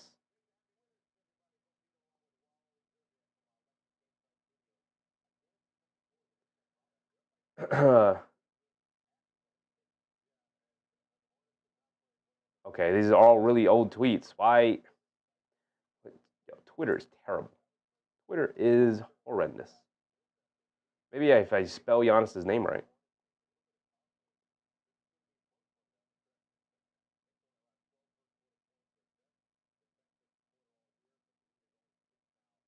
Knicks and Spurs will aggressively pursue Giannis. Sure.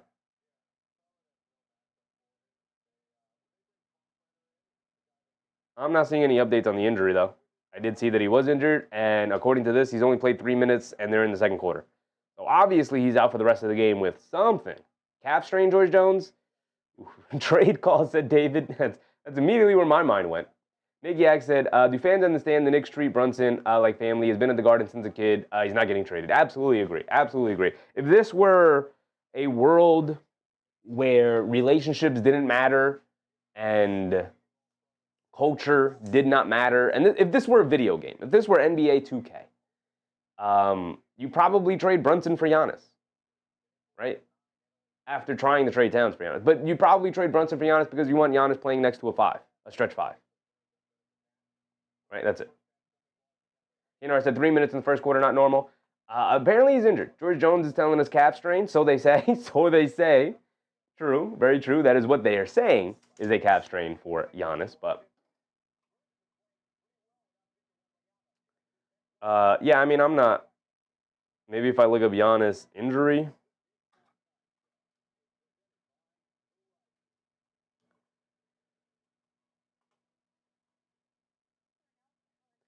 Giannis suffered a non-contact injury, unfortunately with rash of Achilles tears. Mine jumps to the worst. Oh. No, he's not writhing in pain. He's just on the floor. It might be a calf strain. But if it's a calf strain, with the rise of the Achilles injuries, you're not going to be playing anytime soon, I'll tell you that. It might be a 3-week, go sit on the bench and get your calf massaged. Giannis will call less if he's hurt again. I don't think that's how that works. Don't think that's how that's going to work. I think the price for Giannis is the price for Giannis. Giannis tearing Achilles is so Knicks.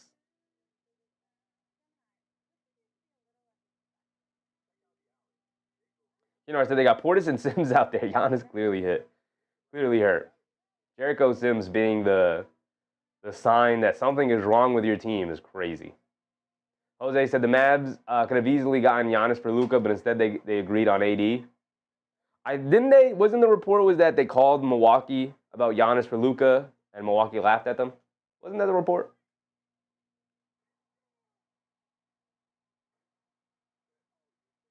I said, I've torn both my Achilles, not a writhing in pain thing. It's actually not that painful. I didn't mean it like that. Oh, actually, I didn't see the replay. I just saw him sitting on the ground. But, yeah, that wasn't good. I just saw the replay of him fall down. You guys want to see it? Do we see it the same way we watched the Halliburton one? I don't really want to do that. The Halliburton one was rough.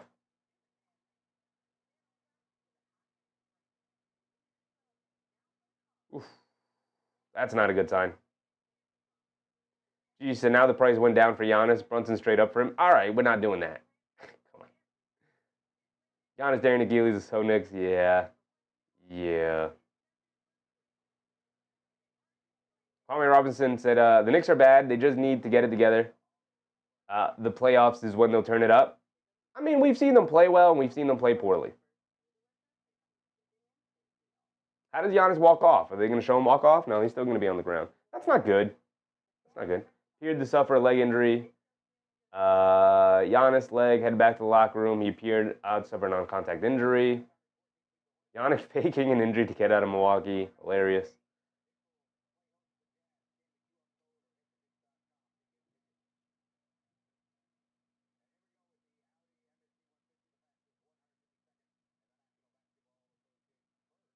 This is Dr. Evan Jeffries. It looks more like a calf strain. Okay, Doc. Okay, I will wait for the official diagnosis.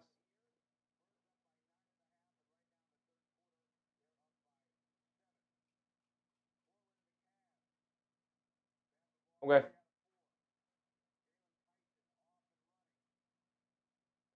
Okay. Pull this up real quick. You guys don't have to see it. Here we go. Okay. Okay, we can go around the league now. That's our Giannis update of the night. He is hurt. Maybe really hurt. Faking the tank, DCL love. I don't think they own their pick.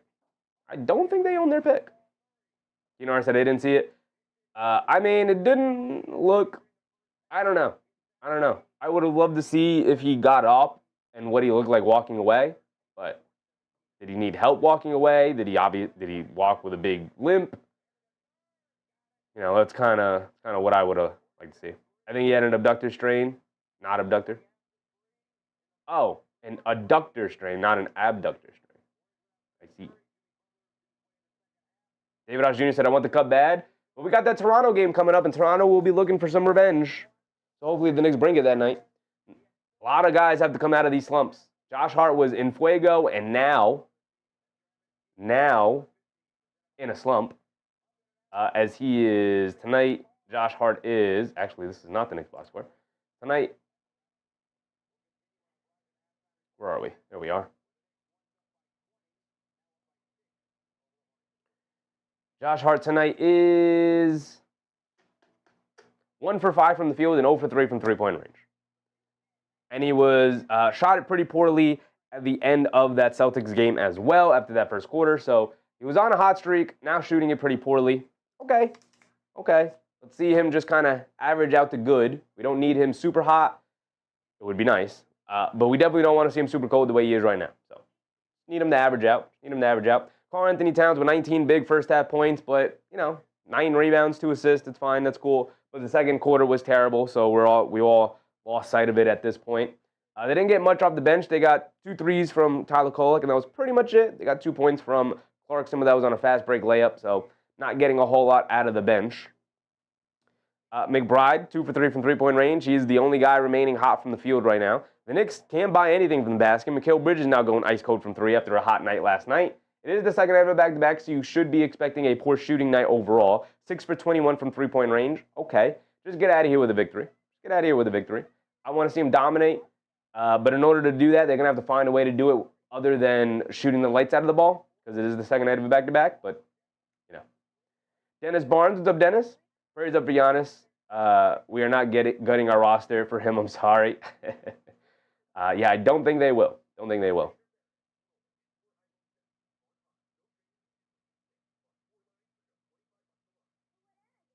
I said I saw the replay. He was not touched. Coming under the basket after a made basket, he suddenly fell down and grabbed his Achilles region. That ain't good. No. You have the internet doctors saying it. There's no way to know for sure, obviously, without looking at it. But it looked a little bit more like a calf strain. We're just gonna have to wait to see what they say. It could be an Achilles. It could be a calf strain. Obviously, Achilles is like worst possible outcome. As always, it's the worst injury you could have as a basketball player. So, Jay Hammer says he's in good company now with Tatum and Halliburton and Kyrie. You can make the All-Star team if Embiid. We don't know what happened with Giannis yet. Gigi said, all jokes aside, as Brunson play unselfish basketball, Knicks should be fine. Cat took us to the Eastern Conference Finals. Let's get it together. Well, Cat didn't do that. Jalen Brunson did that. You know, let's get that straight. Karl-Anthony Towns was invisible during that Celtics series, right? It was Jalen Brunson, it was Mikal Bridges, and it was OG Anunoby, and Mitchell Robinson, right? Karl-Anthony Towns, he averaged like 10 points in that series. So, no, he didn't take us to the Eastern Conference Finals. He was a player in it. A big part. He was a big part of it. But Jalen Brunson led us there. So, chill. Also, Jalen Brunson coming off an 11-assist night is a hilarious night on the back-to-back to say that about him.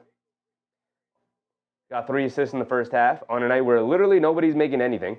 Still finds his way to about 3 assists. Literally, the Knicks, as a team, shooting 43% from the field and 29% from three-point range. Not a good night for the Knicks. Not even getting to the foul line either. The Hornets, not that much better. 6 for 22 from 3, 18 for 42 from the field. The Knicks did allow them to score a bunch of baskets in that second quarter because their defense is terrible.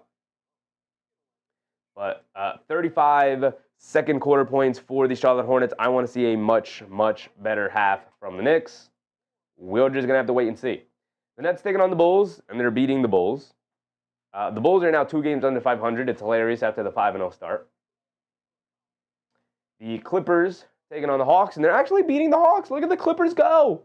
We need the Clippers to get wins. It would be nice to see the Hawks lose. We need the Clippers to get wins so they don't give a high lottery pick to the Thunder. You got the Spurs versus the Magic. And the Spurs with a 6-point lead in the fourth quarter there. We'll keep an eye on that one, see how that one turns out. You got the Nuggets decimating the Pacers, up by 25. If I zoom out one more time, we do get top performance at that point. Jamal Murray with 34. He's killing him. Ben Shepherd is the top performer for the Pacers tonight with 13 points. That's sad. A sad outcome for the Pacers here. Sharp versus Mobley. The Blazers kicking the crap out of the Celtics, out of the Cavs right now. They're up by 14 going into that fourth quarter. Okay. Cavs are going to have to pull off some magic there to beat the Blazers. Blazers are a pretty solid team, but the Cavs are at home. Spurs taking on the Magic like we talked about. The Magic are at home, so it would be a tough loss for them to lose that one. Although the Spurs are good. 17-point lead for the Clippers now. Can the Clippers turn their season around? Boy, oh boy, I hope so. Maybe it was just Chris Paul. Maybe they just needed to get Chris Paul out of there. That was the other thing I wanted to talk about, but I think the time has passed.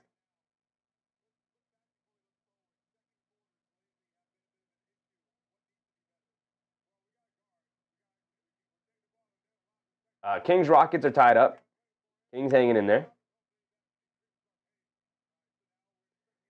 And then, obviously, you have Pistons Bucks with no Giannis. Pistons up by 10. Probably going to look to run away with that one. And then you got Miami Dallas. So every game is tipped off already tonight. Nice. Just that said, Landry, Mitch, and OG all play defense, so there's that. Well, Mitch has not been good defensively this year.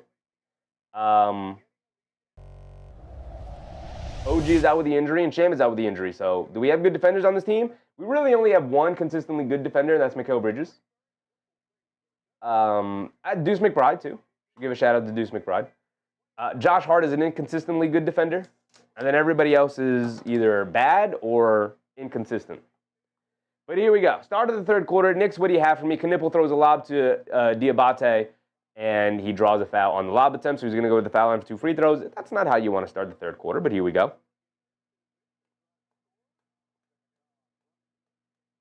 Yak said, what are the points in the paint?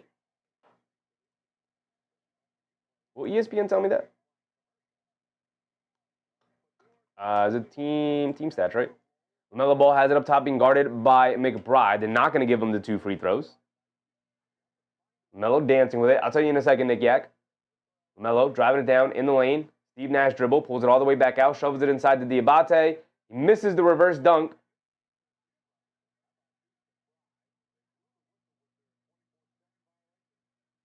And the refs blew the whistle. The horn went off, but no official ruling. I can tell you right now, Nick Yak. Points in the paint. 22 for the Hornets, 28 for the Knicks. Where is it? 22 for the Hornets, 28 for the Knicks. Now 24, just went up, so the Hornets scored. Knipple puts up the three, can't get it to go. Diabate with the rebound, kicks out to LaMelo Ball, right corner three, and he knocks that one down. It is a... Did I say Diabate again? Diabate. Bridges hands it off to Brunson. Brunson up top to get it over to Bridges. Bridges tries to get it over to Towns. He does on the left wing. Diabate locking up now defensively. He throws a terrible pass to Bridges, but Bridges somehow able to corral it and lay it up and in. Incredible play as the Knicks don't get back on defense, and LaMelo throws the lob over to Miles Bridges for the easy dunk on the fast break. 55-52. Knicks not doing a good job on defense to start this second half. Bridges leaves it off for Brunson. Brunson gets it over to Bridges. Bridges gets it over to Towns. Towns has it on the left wing, being guarded by Diabate. Towns looking to get it to somebody, gets it over to McBride. Coming to his left off the screen, dancing with it. They get over to Towns, high post, being guarded by Bridges. Pump fake, drive to his left, step back, one-legged fall away. He's never hit that in his life. Continues to take him, though, misses it. Josh Hart secures the offensive rebound. Towns dribbles into a pull-up straightaway three, and he knocked that one down. Crazy shot, dribble pull-up three for Karl-Anthony Towns, but he knocked it down. LaMelo Ball coming to his left off the screen, driving it down all the way to the basket for the easy layup. And the Knicks' defense is horrendous. And a timeout for Mike Brown and the New York Knicks. The Knicks' defense is putrid right now. AB said, I agree. I like the Julius Randle team much better. You mean the one with Jalen Brunson and OG Anunoby and Isaiah Hartenstein, who were more instrumental during that run than Julius Randle was? But that, maybe I'm just rewriting history. Chichi said, the fact that most Knicks fans love Hart and Mitch is mind-boggling to me. Don't really see them as more than role players. You can love role players. You know that, right, Chichi? You can love a player and understand that they're role players.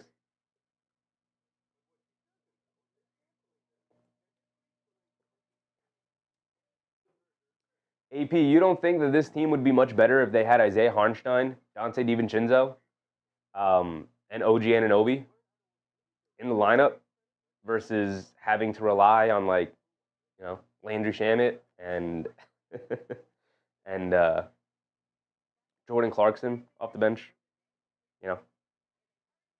Yeah, I miss that team too. But then that Benedict Arnold up in Oklahoma right now is the reason. He's the reason. Mark said we're in a bad spot right now. The defense seems to be getting worse. Now, I know we're missing Anunoby. I know Mitchell Robinson has been not good defensively this year. And you're putting a ton of pressure on McBride and Bridges to kind of hold up this team's defense. And those are not players that can hold up a team's defense. So, AB said, I like 23-24 better than this one. I think everybody does, AP. I don't think what you're saying is crazy at all. I think everybody wanted to see that January Knicks team. Everybody loved it. But then that Benedict Arnold up in Oklahoma City changed everything. He ruined it. Ruined it. If the Knicks were able to bring him back, nothing changes. We've had this conversation a million times, brother. Stop living in the past. You got to move forward. There's things in your future. Mark said we're going to F around and find out. Yeah, they are. Yeah, they are. You let a young team hang around and build confidence against you, you're going to have to deal with the consequences at the end of this game. I said we didn't F around. We had no choice after Hart took the better deal with OKC. Yeah, we talked about this a million times. I don't think it's a clear-cut better deal in Oklahoma City. I've said this a million times. He would have been the starting center on a championship contending Knicks team. And, could have made far more money off the court being that than being the forgotten big man playing alongside SGA, Chet Holmgren, and J-Dub.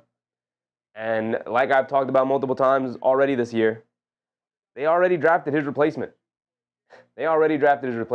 So he's going to be out of there in not too long. Bridges knocks down the left wing three, his first of the game. There you go. The offense is not the issue, though. Can you get a defensive stop? LaMelo Ball bringing it down, getting very loose with his hand, always feeling himself.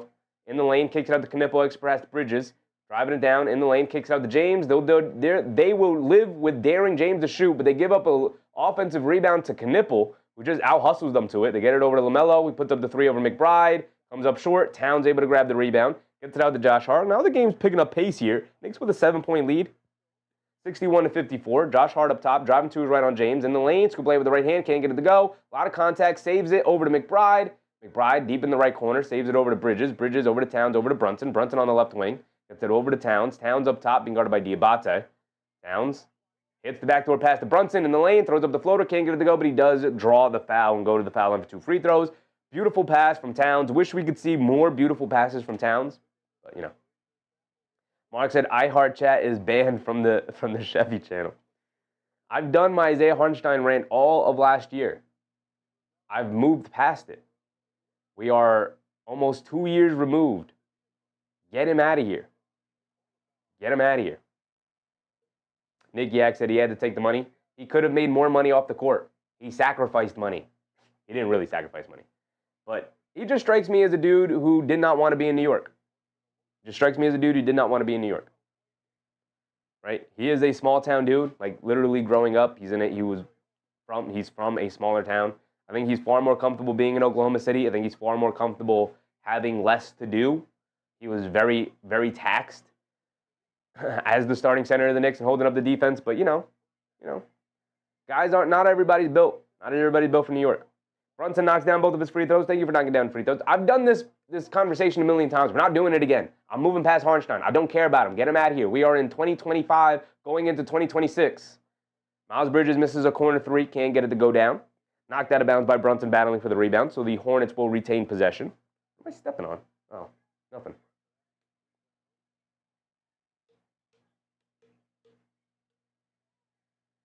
Ball gets it over to Knipple, driving it down in the lane, low fall-away jumper, got it to go, and they've allowed Knipple to start to get comfortable in this game. Started the game shooting it very poorly, and he's worked himself back into a groove here. They get it over to Towns, Towns over to Josh Hart over to Brunson, Brunson up top, dancing with it against Bridges, they get it over to dance with it against Bridges, so we got it over to Mikal Bridges. Now they get it to Towns, left wing, out by the three-point line, gets it over to Brunson, Brunson driving it down against Miles Bridges in the lane, throws up the floater, and Brunson finally got a floater to go down. The floater has eluded him for the last couple of games here, but he finally gets one to go down there. Ball bringing it down to get it over to Knipple. Knipple up top, dancing with it, crosses over to his left, the pull-up 3 over Bridges. Off the back rim, can't get it to go. McBride with the rebound.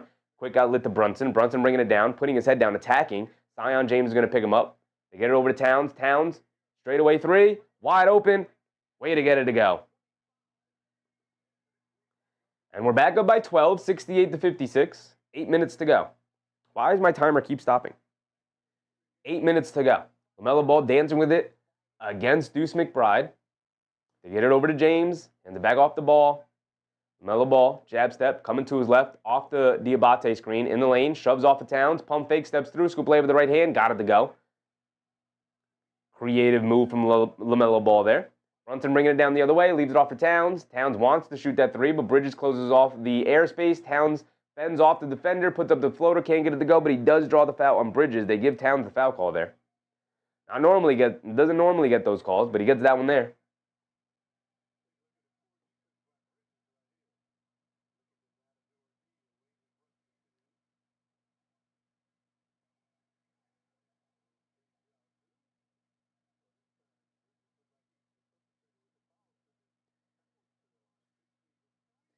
Jay said, X showing how Luka had an injury prior to the trade. Interesting. Well, Luka's injury was real. His injury was real. As a matter of fact, part of the conversation with Luka, with the Mavericks, is part of the reason why they wanted to trade him, was they were like, he's always hurt. Even though it was a ridiculous thing. But, you know. Towns knocked down the first free throw. Got another one coming. Knipple up to 11. LaMelo Ball up to 16. Towns knocks down both free throws. Knicks back up by 12.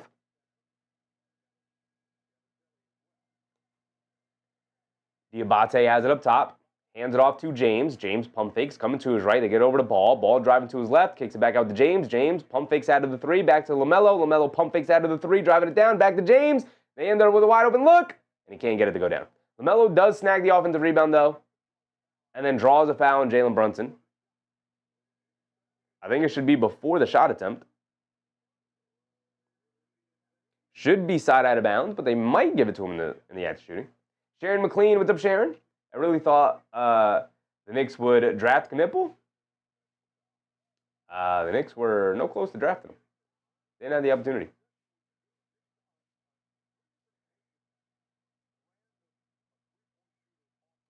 Diabate has it up top. Hands it off to Knipple.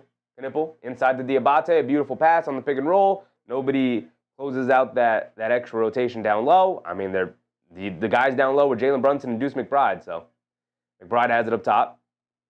Gets it over to Brunson. Brunson over to Towns. Towns being guarded by Diabate. Has it out by the three-point line. Inside, bullet pass to Josh Hart, who mishandles the pass. He's being guarded by LaMelo. Bully balls his way. Can't get it to go, but he does draw the foul. He's going to go to the foul line for 2. 6:43 to go.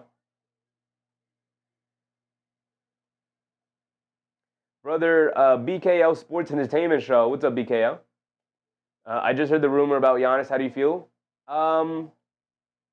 Which rumor? The rumor that he's faking the injury now? Or the trade rumor? We've been talking about it on and off all night because this game has wavered in terms of its entertainment value. But I don't think the Knicks have enough to make the trade for him. I think the trade was available for them this summer. Ian Begley reported that the Knicks and Bucks had real trade talks. It wasn't just formal, hey, yeah, what would it cost? Yeah, it's a lot. What if we offered this? Would you even be interested? It was legit, here's our offer. What do you think? It's not going to be enough. You're going to have to include this. It's a little too rich for our blood. All right, we get it. So they made real offers. The Bucks didn't want it. Now that it's been made public that he for sure wants out, we'll see maybe does that bring the price down? But I don't think the Knicks have enough to get a Giannis deal done. I think if Giannis is going to get traded, it's going to be to another team. As much as I want Giannis, he's my favorite player in the NBA, point blank period. LaMelo Ball gets an open corner 3, can't get it to go, and then Diabate gets fouled by Karl-Anthony Towns battling for the rebound with 6:30 to go.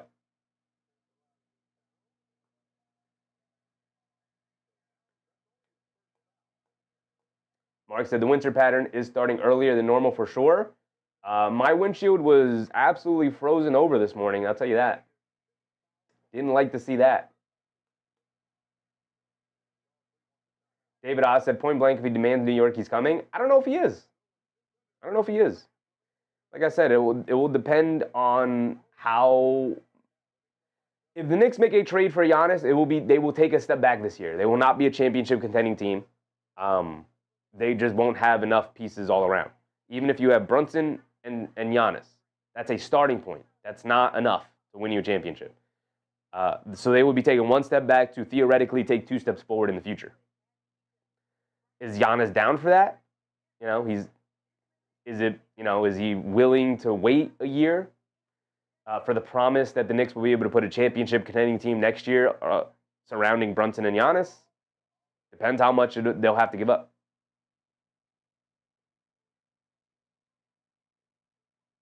Brother BKL said, I think it really too much to trade for Giannis if we could take Kyle Kuzma instead.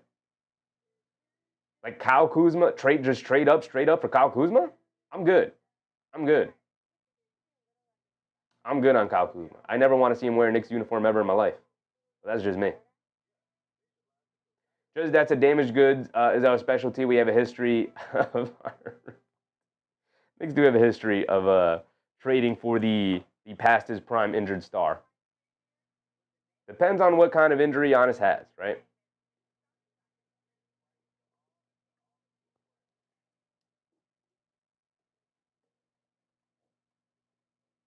I said we're already not a chip contending team, though. I think the Knicks feel very, very good about their chances. Well, maybe not very good, because OKC exists. Outside of OKC, I think the Knicks feel like they could beat any team, right? And I'm sure they feel like they'll have a puncher's chance against OKC, but if you tell me if Denver managed to beat the Thunder in the playoffs, do the Knicks have no chance against Denver? No, I think they've got a chance. They got a chance. If you have a healthy Anunoby, you've got a Mitchell Robinson playing healthier than what he's playing right now. Towns theoretically matches up decently against Jokic. If the Knicks manage to make it to a finals, and that's a big if, obviously, right? If they manage to do that this year, and they face anybody in the finals outside of OKC, they've got a chance of winning a championship. Obviously, if you make it to the finals, you have a chance anyway. But I don't think they could beat the Thunder. I don't think anybody could beat the Thunder. But if Houston knocks the Thunder out, if Denver knocks the Thunder out, obviously the Knicks would be underdogs in both of those series. Don't get me wrong. They would be underdogs against Denver. They would be underdogs against Houston. But I do think that they could beat them. I do think they could beat any other team in the NBA outside of OKC. There's a chance. Right? There is a chance, which is why you play the games. If you thought that they didn't have a chance, then I would recommend that you stop watching the season. No point in watching it, right? They're not going to hit their end goal, if that's your opinion. So you don't have to keep watching it if you don't think that they're a championship contending team. It's not like we're watching it for any young player development. The Knicks don't have that. LaMelo ball down the lane, misses the layup, misses the putback, battle for the rebound, knocked out of bounds. It's going to remain with the Hornets. And it is 72-60 with 6:16 to go. Nick Yak said, OG means a lot to this team. We don't have his replacement now. Is why they're looking our best. Yeah, I mean, you don't have Anunoby, and then you don't have the guy who's backing up Anunoby and Shamet. So you're extremely small. You're playing Josh Hart at the 3 and the 4. You're playing Yabusele as the backup 5. Sexton, a step-back mid-range jumper over Clarkson, got it to go. Playing Jordan Clarkson extra minutes because you just don't have the bodies right now. Brunson has it up top. You get it over to Clarkson, wide open straightaway 3. Come on, Jordan Clarkson. Way off on that one, hit the backboard first. Towns battling on the glass for the rebound. It's a loose ball. Diabate ends up with it. They get it over to Sexton, driving it down against McBride. Scoop layup with the right hand, smokes it. Clarkson battle for the rebound, saves it over to Brunson. Good save, hit ahead to Josh Hart. Josh Hart's going to drive it down in the lane, takes a bump, can't get the layup to go, and he's going to go to the foul line for 2 free throws. Helter-skelter play, but the Knicks will end it with 2 free throw attempts here. Jose NYC said, that sounded like Herm Edwards' post-game speech. Yeah, you play to win the game. The Knicks are a championship contending team. If you don't have faith that they can win a championship this year, then why are you watching? Why have you gone out of your way to find a fan commentating over the Knicks games? Because you love this team and you want to support this team. And there's a part of you that believes in this team. If you didn't believe in this team, it would be an afterthought to you. If you had no belief in this team, it would be an afterthought to you. But there's a part of you that believes in them, which is why you're here, which is why I'm here, which is why we're all here. We reconvened in this community for some reason. And the reason is because we believe that this team is capable.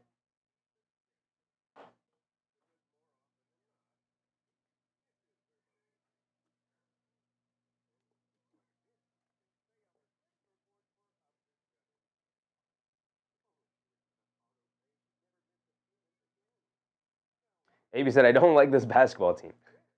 But yet you come in for every game, AP. There is a part of you that likes this basketball team. If you didn't like this basketball team, you would not take the 2.5 to 3 hours out of your day to sit down and watch these games. Not only that, but you would not go out of your way to be a part of an internet community that almost exclusively covers this team on a nightly basis.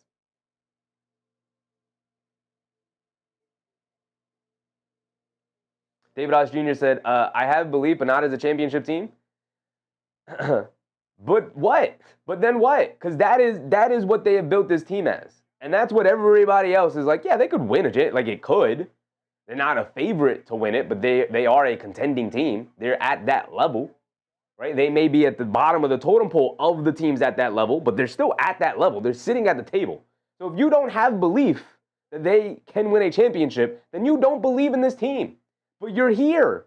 So that means you do believe in this team. RPX with the RPX. Mark.tv, what's up, Mark? Would not waste your time, facts. I mean, this is 2.5 hours. This is like prime real estate. You could be watching a good television show. You could be binge watching good TV. You could sit down and watch a movie. And then at the end of the Knicks game, just look at the score. But instead, you sit down for 2.5 hours and you watch the game. Josh Hart knocks down both free throws. So you do care and you do believe. But your PTSD is trying to convince yourself that you don't care. Josh Hart skies for a block on Kalkbrenner, and it's out of bounds off of Kalkbrenner.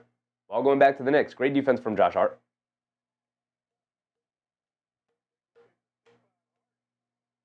Just that, so do you think the tattooist that did the red cross on LaMelo's throw thinks of that particular art as his finest career work? No, I don't. I just flat out do not understand neck tattoos, man. Why would you tattoo your neck? Why?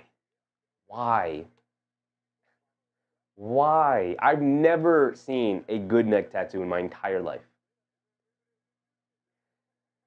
Brunson has it up top, being guarded by Mikal Bridges. Coming to his left off the Huck-Porty screen, driving it down in the lane, throws up the floater. Got it to go, JB. The floater is returning for Jalen Brunson. A 14-point lead for the Knicks. Under 5 to go. Bridges in the lane. Off a nice pass from LaMelo, and he gets fouled. He's going to go to the foul line for 2 free throws.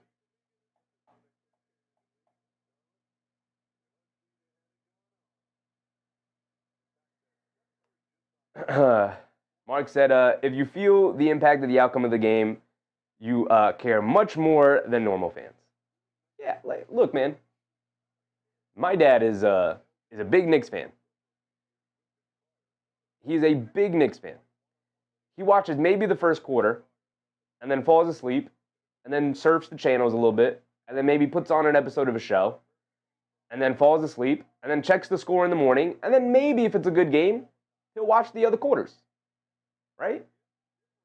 But he values his time in a different way. I'm over here stressing out Hornets games on a Wednesday night because this means something to me. It means just a little bit more. Bridges gets an offensive rebound off of Brunson, missed 3, and then he slides in for a scoop layup that rolls around and touches every part of the rim, but then ultimately falls down. Bridges did knock down both of his free throws, so it's 78-64. Ball has it up top, driving it down in the lane. Scoop layup gets blocked by Huck-Porty, and here comes Clarkson bringing it down the other way. Clarkson in the middle of the lane, shovels it out to Brunson. Pump fakes in the lane, leaves it off of Bridges. Bridges reverse layup, got it to go. Beautiful feed from Jalen Brunson. Great ball movement from the Knicks. Knipple has it on the right wing. Knicks back up by 16 here. Coming to his left off the McNeely screen in the lane. Gets blocked by Bridges from behind. Brunson picks up the loose ball rebound. They get it over to Josh Hart. He's going to put his head down and drive over to Clarkson. Please find, he pump fakes. Drives in the lane now, puts up a tough floater. Got that one to go. Okay, he said, I'm not knocking down any threes. So let me just drive into the lane and shoot this contested floater. And he got it to go. LaMelo Ball has it up top, being guarded by Mikal Bridges. Coming to his left. Clarkson switches onto him. Driving to his right, down the lane, puts up the floater. Got it to go. Brunson bringing it down. Coming to his left off the Huck-Porty screens. Swinging it back to his right hand. Fall away mid-range 2. Rattles it in. JB finding the range yet again after 2 pretty bad nights between the Toronto Raptors game and then the Boston Celtics game. McNeely, wide open left corner 3. He got that one to go. Nice pass from LaMelo Ball. He's having a much better second half than first half. I'll tell you that. Brunson bringing it down right side of the court. Coming to his left off the Huck-Porty screen. Sprays it out to Josh Hart. Josh Hart's going to line up a left wing 3. Can't get that one to go. Huck-Porty, the offensive rebound. Saves it out to Brunson. Swings it over to Clarkson. Clarkson up top being guarded by Knipple. Stops, turns, spins. Coming to his right. Loses the handle. Picks it back up. Pulls it all the way back out. He's going to look to go one-on-one. Driving to his left. In the lane. Puts up the floater. Got it to go. Making something out of nothing. Mikal Bridges driving to his left. Shoves it over to Ryan Kalkbrenner. And he gets fouled by Huck-Porty. Going to send him to the foul line for 2. I like that foul. No easy layups. Send him to the foul line for 2 free throws. Go knock him down, kid. MBM said, we need this game, walk them out of 8th Avenue. They do. They do.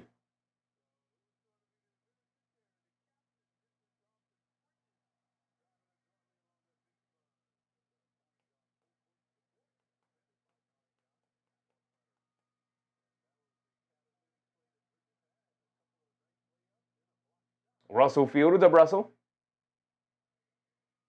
Okay, he said, there you go, Huck. Foul those Hornets. There was a play previously where Kalkbrenner, the reason why I called that out is because there was a play previously where Kalkbrenner grabbed an offensive rebound, kept it high, and then held it for like a second, and then laid it back in as he gathered himself.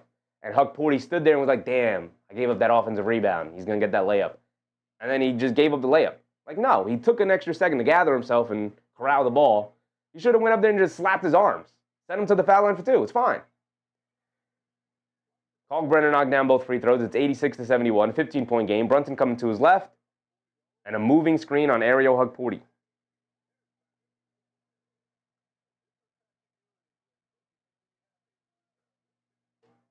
Jay Hammer said, I want a Hukporti or Bridges jersey? Interesting. Shout out to Hukporti. They want your jersey, Big Huck. They want your jersey. You gotta enter this rotation some way.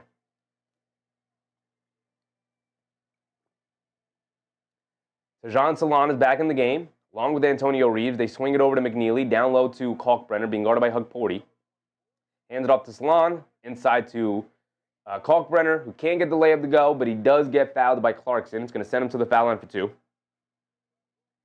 Under 2 minutes to go here in the third quarter. 15-point lead for the Knicks, 86-71, in a not all that competitive game. It's been pretty sloppy from both teams. The Knicks winning on just being a competent basketball team so far tonight. Ryan Kalkbrenner knocks down his free throw. He's got one more coming. Now 3 for 3 from the foul line these last couple of trips.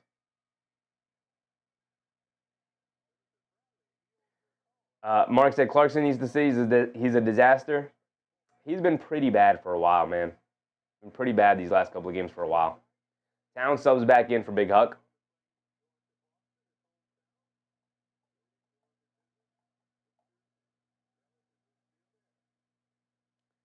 McNeely. Kalkbrenner knocks down both free throws again. Bridges bringing it down. Under 2 to go. Brunson in and out dribble coming to his left. No, Hukporti remains in the game. We're going to double bigs, but with Towns and Hukporti. I like it. We got Brunson, Clarkson, Bridges, and then the double bigs. And Clarkson turns it over. Salon pokes it out of his hands. McNeely to the rim and gets fouled by Towns out on the fast break. Clarkson, brother, big dog, homie, friend, my man. You can't get stripped by Tejan Salon, man. I don't know how to phrase it. I don't know what to tell you. That just can't happen. This guy right now is a fringe NBA player. You are a former 6th Man of the Year winner. You're not 37 years old. You're 33. You should be on the back end of your prime or have just exited your prime. You look like a disaster these last couple of games. I got my eyes closed because I can't even look at you right now. I'm so disgusted. I can't even look at you right now. I'm so disgusted.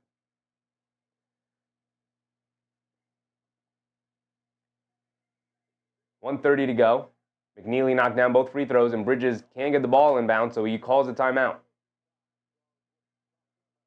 Because of the full court pressure from the Hornets. The Hornets want to win this game, and I think the Knicks just want to get out of here. The Knicks have been somewhat lackadaisical isn't the word. What's the word we should use here?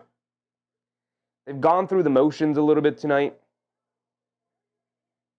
Nick Yak said Kolek with 2 bigs is much better. I agree with you, Yak. I agree with you. As a matter of fact, I agree with you so much, Yak, that I want to take a look at the box scores real quick, because the thing that's going to get me upset is when I look at the minutes distribution between Kolek and Clarkson. That's going to get me upset. Tyler Kolek tonight has played 7 minutes. Jordan Clarkson has played 16. I just fundamentally disagree with that. I don't think Jordan Clarkson's been very good tonight at all. I don't think he's been very good tonight. Actually, that's not true. He's been a disaster defensively. He's not been good offensively. He is 3 for 8 from the field and 0 for 3 from three-point range. He's played more than double the minutes Tyler Kolek has, when Tyler Kolek is a better defender, plays harder, better ball mover, and right now actually knocking down shots. Mike Brown, brother. Mike Brown, big dog, homie, friend, my man. What is this distribution right here? I don't know what Jordan Clarkson does better than Tyler Kolek so far tonight and these last couple of games. What is this? What is this minutes distribution? Brunson down the lane, shoots up a floater, and gets a goaltend on Ryan Kalkbrenner. So the ball going back to the Hornets, 2 points for the Knicks, 13-point lead for them, 75-88. AP said if you combine McBride and Bridges, you get Miles Bridges. Yeah, we noticed that earlier in the night too.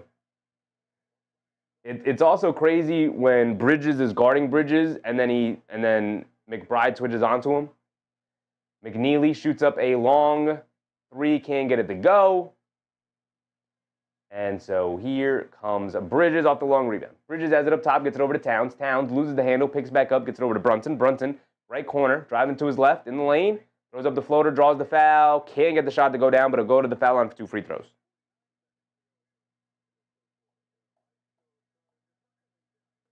Mog.tv said Mike Brown is not coaching right now. He's just looking. Nothing is worse than that Darvin Ham picture. Nothing is worse than that Darvin Ham picture.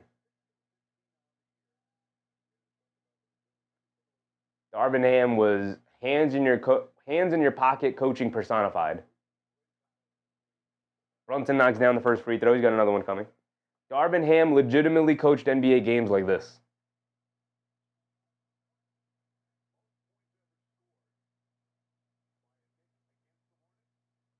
This is how he coached NBA games. I need my coach to be like this. I need my coach to stand there like this, like evaluating the game. I don't need you hanging out on the sideline. This ain't AAU, brother. I need you to coach. I need you to call things out. I need you to see things and let me know what's going on. I need you to call out plays. Right? Mike Brown is not that. Mike Brown is a good coach. He is not Darvin Ham. He is not hands in his pocket coaching. But he's had moments where I'm like, what is the rationale behind this? Antonio Reeves kicks it in the corner. A three by as Towns snags a rebound. Who is this?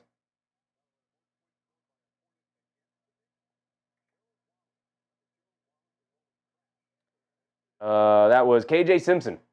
Brunson up top, dancing with it against McNeely. Coming to his left off the Hug 40 screen over to Towns in the left corner. He's going to pump fake, drive the baseline, scoop layup, can't get it to go. Blocked by Kalkbrenner. Towns wants a goaltend, but that looked clean to me. Here comes McNeely on the fast break attacking Brunson. Can't get the scoop layup to go. Good hustle from Hug 40. Home run. Towns tried to baseball pass that thing into the basket at the end of the quarter. Nowhere near it. And that will be the end of the third quarter there. Giannis said, maybe Brown is just giving JC a long leash now. So when it comes, he can say, man, you can't tell me I didn't give you the opportunity. Maybe.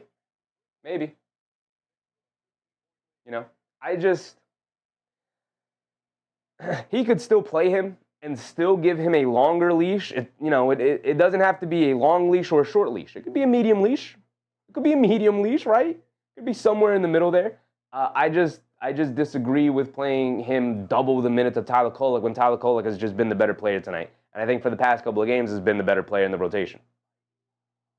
You know? Boompe said, fave movie, TV show, dating site, Nash Bridges or Ashley Madison County. What?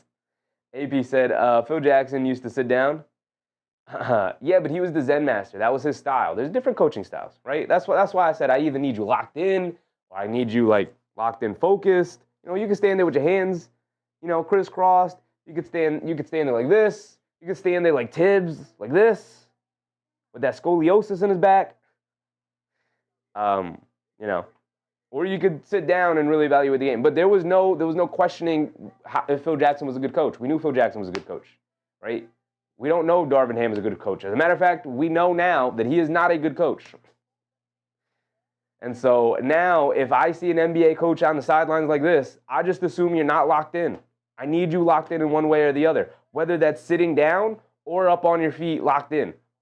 But I need you watching the game. I don't need you being a fan and enjoying the experience. Like, oh, look at that. Oh, that was a nice pass right there. Hey, good pass, my guys. Okay, yeah, we worked on that one in practice, right? When we scrimmage, I saw you do that the other day.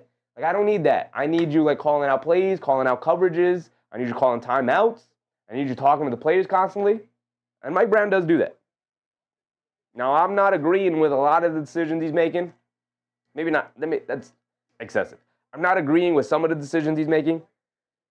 But I'm not going to kill him with how how much the Knicks are dealing with injuries to major players. So. Keenar said, totally agree. I didn't like the signing, as you know.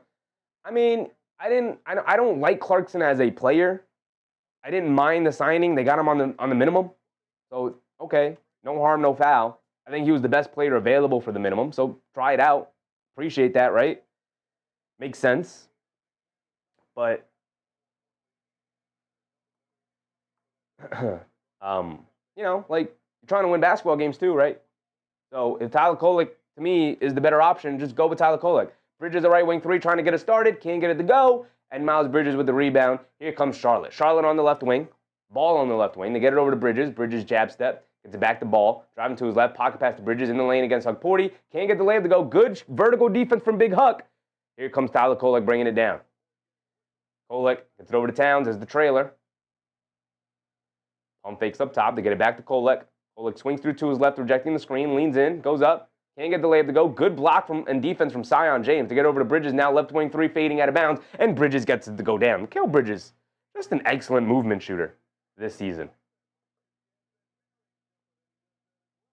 It is 93-75. Knicks with an 18-point lead. Knipple has it up top, coming to his left off the screen, driving it down along the baseline, but tries to put up the floater, blocked by Huck-Porty. Where's Huck-Porty been in the rotation? Mike Brown. I know Robinson is healthy, but McBride, right corner three, line me up. Can't get it to go. Long rebound. Kolek pulls it out. They get it over to Bridges. Bridges leaves it off for Kolek.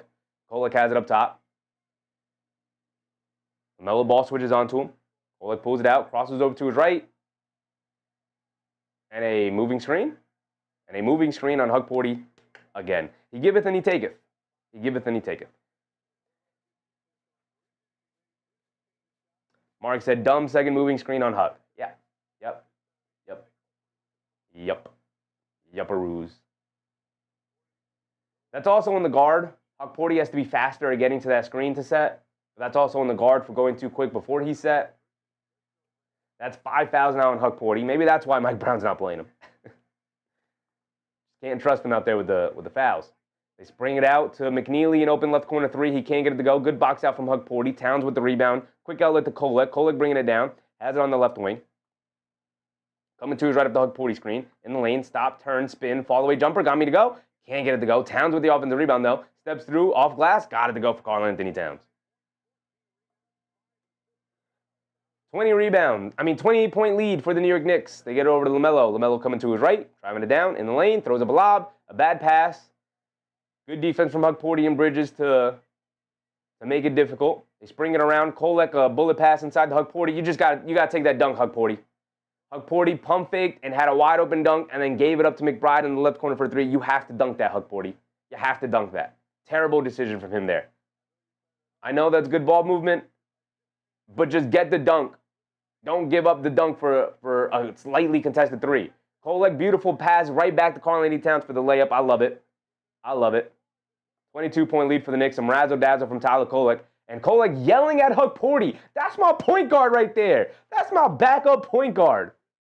Let him know, Kolek.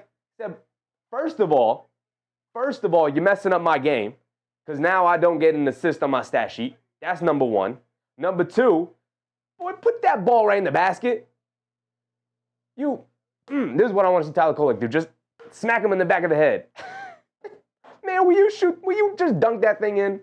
What are you doing passing it back out to McBride for a lightly contested three? First of all, it's lightly contested. It's not like he was wide open. It's a lightly contested three. No, man. You hit the pump fake too. It was beautiful. You take one dribble, you turn, and you dunk it down, and that's 2 points right there. Come on, Huck. Come on, man. We got 9:30 to go. Mark.TV said he was barking at Cat last night too. I love it. We need Kolek the leader out there. Tyler the creator, Kolek the leader. I need Tyler Kolek out there. I'm this close to starting the Kolek over Jordan Clarkson campaign because I'm not sure what you're getting out of Jordan Clarkson these last couple of games. And it's turning into a trend now with Jordan Clarkson. At least with Tyler Kolek, I know he's giving you positive ball movement. He may not always make the right play. He may not always have a positive impact. But at this point, we're almost definitely getting negative impact from Jordan Clarkson. So I'd rather have the younger Tyler Kolek learning to be a part of the rotation. Is it another smaller guard? It is. But at this point, make a decision between Kolek and Clarkson. I'm leaning more towards Kolek myself. I don't think it's like definite. I don't think it's like, I think it's crazy to be playing Kolek or I don't think it's crazy to be playing Clarkson over Kolek. Clarkson has a body of work that says he's good or can be good. Clarkson has a body of work. He's got a skill set as well that the Knicks kind of just desperately need as another ball handler. But Kolek, he's shown that he could handle the ball a little bit. Right? I'm not afraid with Tyler Kolek handling the ball. Jordan Clarkson a little bit because he's lost a step. He's not nearly as quick as he used to be. James Cookfair, what's up, James? Russell Field said you got chokes. Nah, man, I'm just having fun. Mark said somebody's got to do it. Yeah, man. Yeah. Did they show David Lee? Yes, sir. My man David Lee. In the building. In the building with his beautiful wife. In the building. David Lee. My favorite Knick of all time. Brought respectability back to the Garden for that 1 year. LaMelo Ball bringing it down, being guarded by McBride. Ball's dancing with it, coming to his right off the Kalkbrenner screen. They swing it out to McNeely, driving it down in the lane. Pump fake goes up. Can't get it to go. Battle for the rebound, knocked into the air. McNeely grabs it. They swing it out the ball. Ball puts up a deep three. Can't get that one to go. Towns with the rebound. And they call a loose ball foul on Huck Porty. Come on, Big Huck. Is that his sixth foul? That's his sixth foul. Huck Porty fouls out in 12 minutes. See, you can't have it. Can't have that. Huck Porty, I'm trying to vouch for you, big dog, but you can't have it. Towns sprints down to the other end of the court to make sure he dabs up Huck Porty coming out of the game. Good minutes from Big Huck. Good minutes. Josh Hart's going to come back into the game as well. AV said David Lee was a good Knick. He was good. He was good in a really dark time, right? That's why I love him so much. He was also the best player on the team, like, one of those early years that I really started watching every single Knick game. Not just like, oh yeah, I like the Knicks and I watch them sometimes. Like, no, I was like locked in watching every single Knick game. That year he made the All-Star team and I was like, this is my guy. As LaMelo Ball drives it down, draws a foul, McBride, and knocks down the floater. I was like, with David Lee, I was like, this is my guy. He's bringing respectability back to the Garden. He's actually like a dangerous threat out there. He made the All-Star team, right? I felt so happy. I was like, yo, we finally got another All-Star on the team, and he's homegrown. That's my guy. And then they immediately shipped him off for Stoudemire.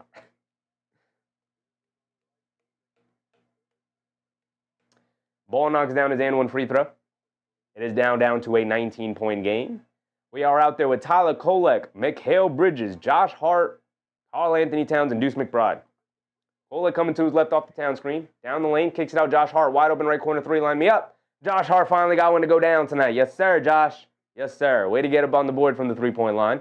We got those 3 points right back from LaMelo. Ball has it up top. He's trying to get the points back, and he does that, knocking down the straightaway three off the bounce. 100-81. So far, the Hornets have only scored 9 points in this quarter. Kolek has it up top. Directing traffic. Half spin. Coming to his left. Behind the back. Sprays it over to Bridges. In the left corner. Pump fake. Being guarded by James. A good defender. Bridges got nowhere to go, so he gets it over to Towns. A deep left wing three for Towns. Quick catch and fire. Can't get it to go. McBride's kind for a rebound. Knocks it out of LaMelo's hands, but right to McNeely. McNeely bringing it down. Coming to his right.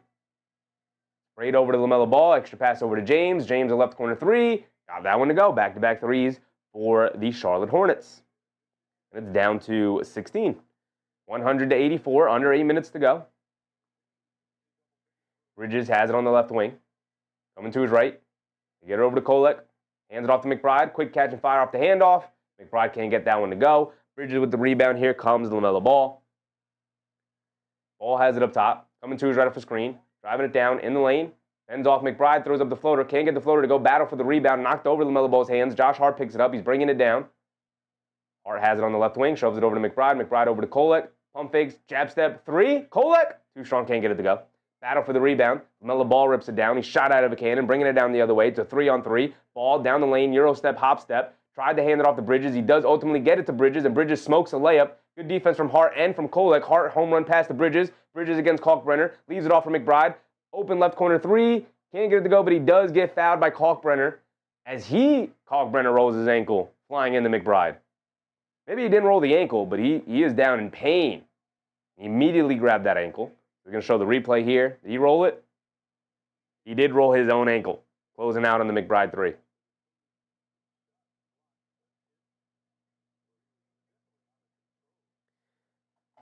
So Kalkbrenner injures himself closing out on McBride. Usually you see the shooter get hurt.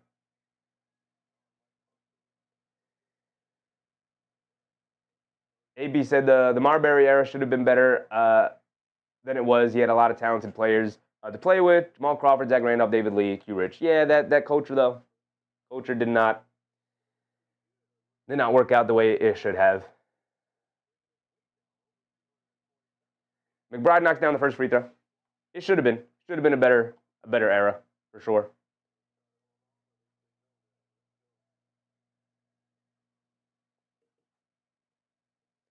David said, David Lee, one of the few bright spots in the Marbury years. Yeah. Yeah.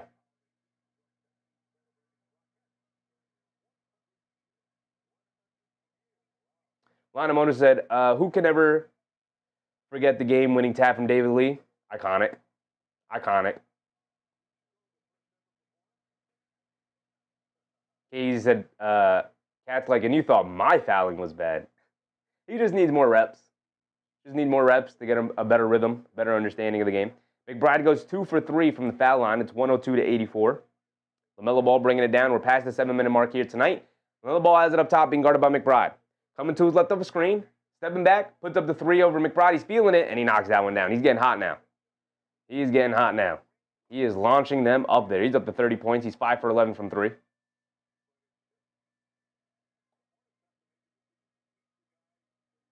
Josh Hart, a mid-range pull-up jumper. Can't get it to go. Ball with the rebound. He's bringing it down the other way. McBride's going to pick him up. Melo dancing with it. They get it over to McNeely. And Josh Hart fouls him on the pass. With 6:30 to go. Almost halfway through this fourth quarter here.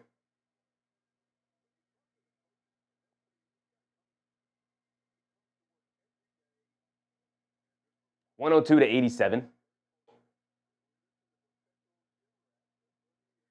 Ball gets it into McNeely, hands it off the ball. Ball driving to his left, swings it out to Knipple. Knipple pump fakes, driving to his left on Clarkson, kicks it out to McNeely. Pump fakes, driving it against Brunson. Stops, turns, spins, coming to his left, middle of the lane, kicks it out to LaMelo. LaMelo, left wing 3, over McBride, got it to go, and the foul. And the foul. LaMelo Ball can't miss right now, and it's a 12-point game with 6 minutes to go. Maybe not the time, Mike Brown, to go to the 3-guard lineup or the 4-guard lineup of McBride, Clarkson, Bridges, and Hart, along with Towns. Maybe not the time to go to this lineup where the only good defender in the game right now is Deuce McBride. Come on, man. Come on. Come on. I don't like this lineup at all. I haven't liked this lineup all season. The officials are going to look to see if this meets the criteria of a flagrant foul. Mark said we're letting off the gas. I mean, LaMelo's just getting hot. But this is when you put Mikal Bridges on him. You don't keep Deuce McBride on him, who's given up like 4 inches in height.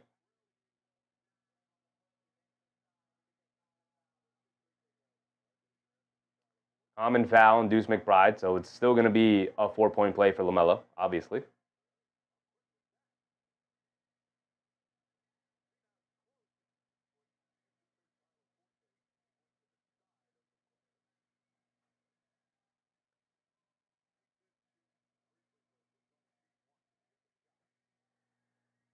So LaMelo's got one more free throw coming. It's a 12-point game. He is now up to 30 points. I would really appreciate it if we can get Clarkson out of the game.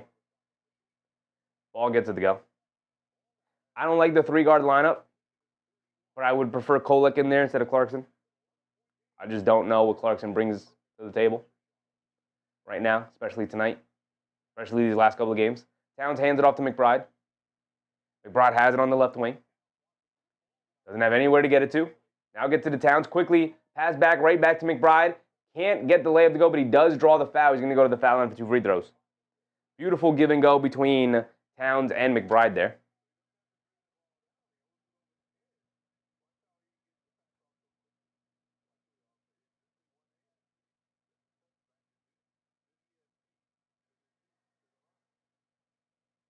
Mark said we're letting off the gas by letting JC back in the game. It's crazy. But not entirely wrong. McBride knocked down his first free throw. He's got another one coming.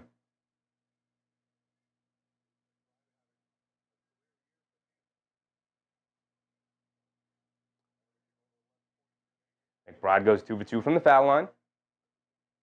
Here comes LaMelo Ball bringing it down. The most dangerous man on the court right now. He is in fuego. Ball has it up top. Dancing with it. Coming to his right. Off the Yabusele screen. Tries to throw up a lot. He does get the lob up. And Tajon Salon with a 2-handed slam. I don't like how well Tajon Salon has played tonight. I don't like that the Knicks have allowed him to have a pretty decent game tonight. I don't like it. 5:30 to go. Brunson has it up top, being guarded by LaMelo Ball. They show a double team to Brunson. They get it over to Clarkson. Clarkson in the left wing. He's going to pump fake from 3. Now pull it all the way back out. Dancing with it against Yabusele. Now coming to his right in the lane. Stop, pump fake, throws up the floater. Can't get it to go. Towns knocks the rebound out. Knipple able to pick it up. Bringing it down the other way. Leaves it off for McNeely. He's going to pump fake, drive to his right. McBride knocks the ball loose. Knipple picks it up. Got nowhere to go. Kicks it out up top to LaMelo Ball. 5 minutes to go, and he's waving everybody off. He's 1-on-1 against Clarkson. He's going to look the dance. He's going to shoot this step back 3. Step back 3, there it is. Comes up short. Towns, good box out and rebound there. Here comes Jalen Brunson. Hit ahead to Josh Hart. Josh Hart driving it down, spins. Kicks it out to Towns. Is the trailer, a deep 3 for Towns. Don't love that shot. He comes up short. Don't love that shot. You're up by 11 here. Run your offense. Take it over to McNeely. McNeely on the right wing.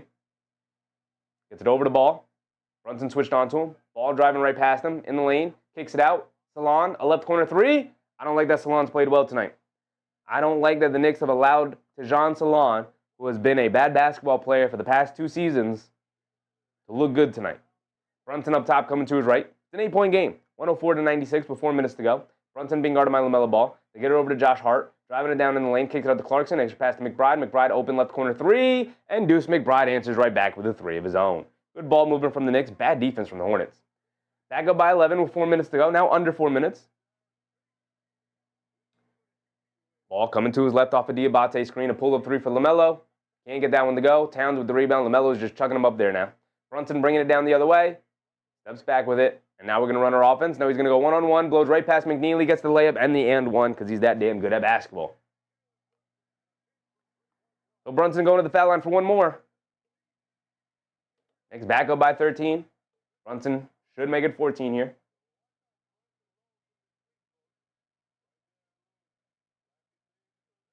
Mark said, why are we doing this?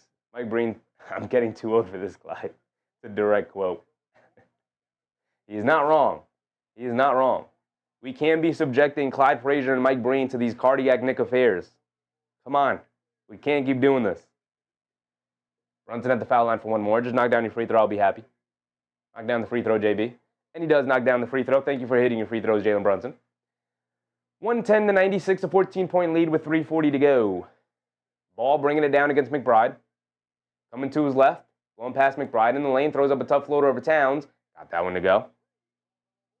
High arcing floater. Got it to go. 12-point game. Brunson bringing it down with 3:30 to go. Brunson up top. Coming to his right. Ball switches onto him. Showing a double team. Brunson. Over to Bridges. Bridges. Pass fake. Driving to his right. Out to Josh Hart. Driving to his left. Step back. Foul line pull-up jumper. Got it to go. Josh Hart's a sniper. Josh Hart has completely changed his game to be a sniper. Knipple has it on the left wing. Coming to his right off the Yabusele screen. Driving it down to the basket. Scoop layup. Can't get it to go. Good defense for McBride. Josh Hart knocking the rebound loose. Towns picks it up. Quick outlet to Brunson. Pull-up 3 for Bridges. Comes up short. Didn't love that shot. Attack the basket. Gets to the rim. Knipple bringing it down.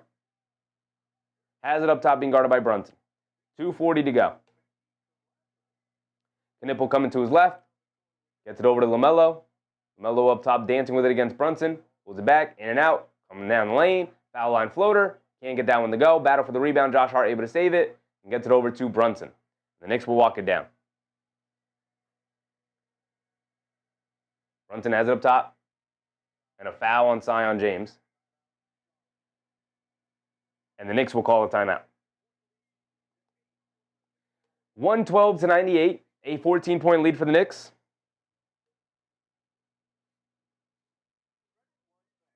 Mark said, says a lot from the GOAT Mike Breen. Yeah, it does. It does. The cardiac Knicks are taking its toll on him.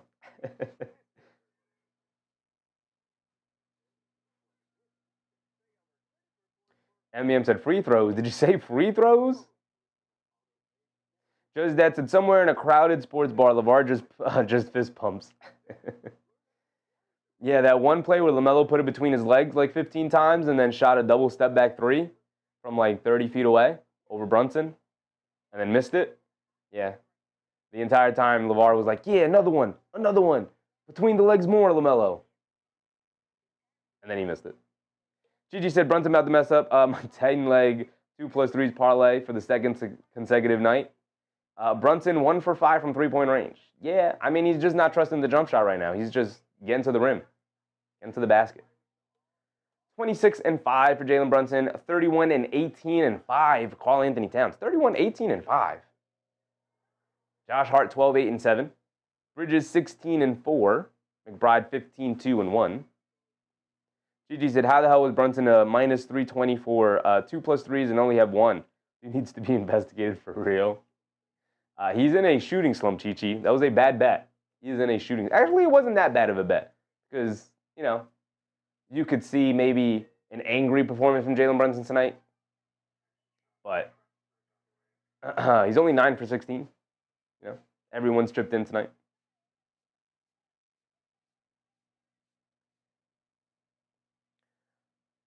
Bromna with the Bromna, taking this win, but this team has a long way to go. Something is not right. Your thoughts? Yeah, I think the thing that's not right is no Anunoby, no Shamet, no Robinson. And even when Robinson does play, he's kind of eh. I think that's the thing that's not right. You know, you're missing 3 really, really impact defenders. Two like high-level impact defenders, and then 1 solid defender. You know? Like, yeah, that's the thing that's not right. Does this team have a long way to go? They do have a long way to go. Yeah. They had a long way to go last year, and it took them, I think, all season to get to that point where they really kind of started to find their identity. It might take all season again, but I don't know. Judge Dad said, let's get the poll up for Lakers versus Raptors tomorrow. Do we dare look at the schedule tomorrow?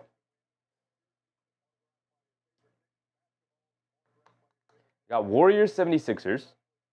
Got Celtics, Wizards, no. Jazz, Nets, no. Lakers, Raptors, 7:30 start time. And then Timberwolves, Pelicans. All right, you know what? We're just going to do Lakers, Raptors.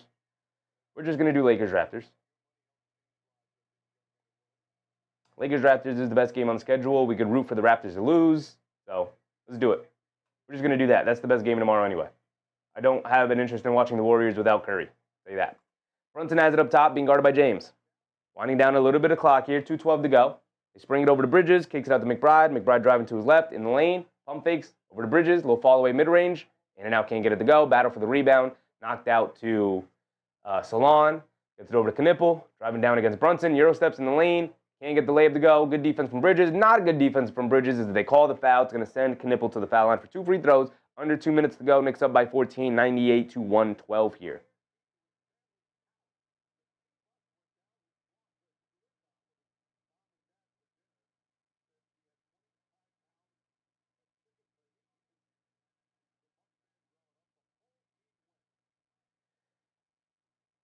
Knipple knocks down the first one.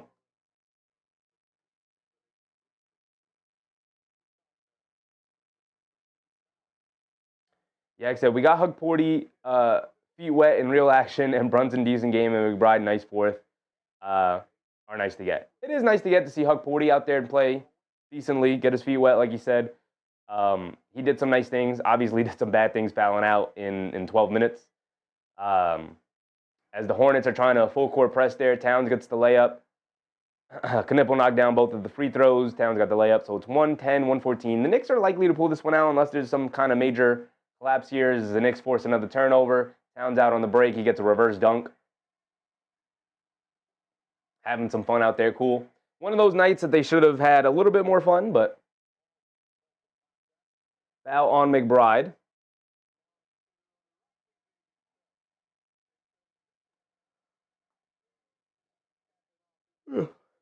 AP said, until I start seeing quality wins, I'm just not convinced yet. I get it.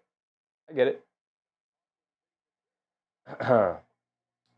Knicks have to, they have some quality wins this year, but they got to get healthy. Is Tyler Kolek wearing glasses on the bench?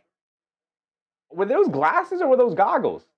Why was he wearing, even if it was goggles, why was he wearing them? AB said the Greek is hurt bad. No updates on Giannis. No updates on Giannis.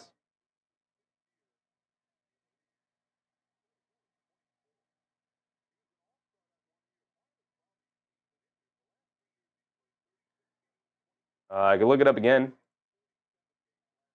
As Ball misses a free throw, and he's really hurting on that shoulder. He's not feeling right.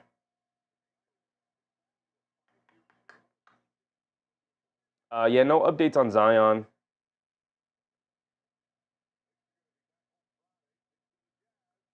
They're showing the replay of when he hurt his calf last year. Very similar reaction he had. People think it's a very similar injury, but we'll see. We're just going to have to wait and see what the diagnosis is when he gets evaluated. Bridges up top coming to right off a Brunson screen. Get it over to Josh Hart. Josh Hart spins into the lane. Gets caught in the air. Tried to hit a no-look pass to I don't know who. Literally threw it to nobody. And then Yabusele equally throws it to nobody. And then Bridges hit ahead to Josh Hart. The Hornets are trying to press and Josh Hart gets a layup and an and one. The Hornets are trying to press and force turnovers here. They're not getting it. 1 minute to go. Under a minute to go. Knicks up by 17. Josh Hart at the foul line for one. Mark said he put his safety goggles because he's got to whip some butt in the locker room. True. Tyler Kolek, the true leader of the Knicks. The true vocal leader on this Knicks team. He said Jalen Brunson who? He said Mikal Bridges who? He said Josh Hart who? I'm the leader of the team. Marty said acute trade me-itis is crazy. Because it hasn't been acute. It's been very loud. It's been very large. It's been obtuse.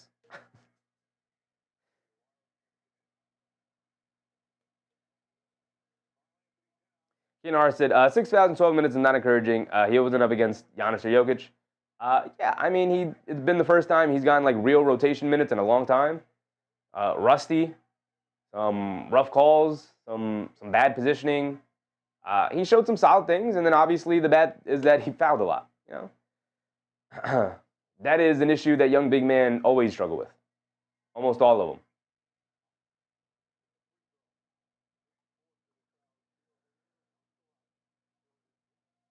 Josh Hart knocked down his and one free throw, just padding the stats. You love to see it. Mo Diawara's in, by the way. KJ Simpson down low to Jean Salon as nobody was guarding him. And Salon has what?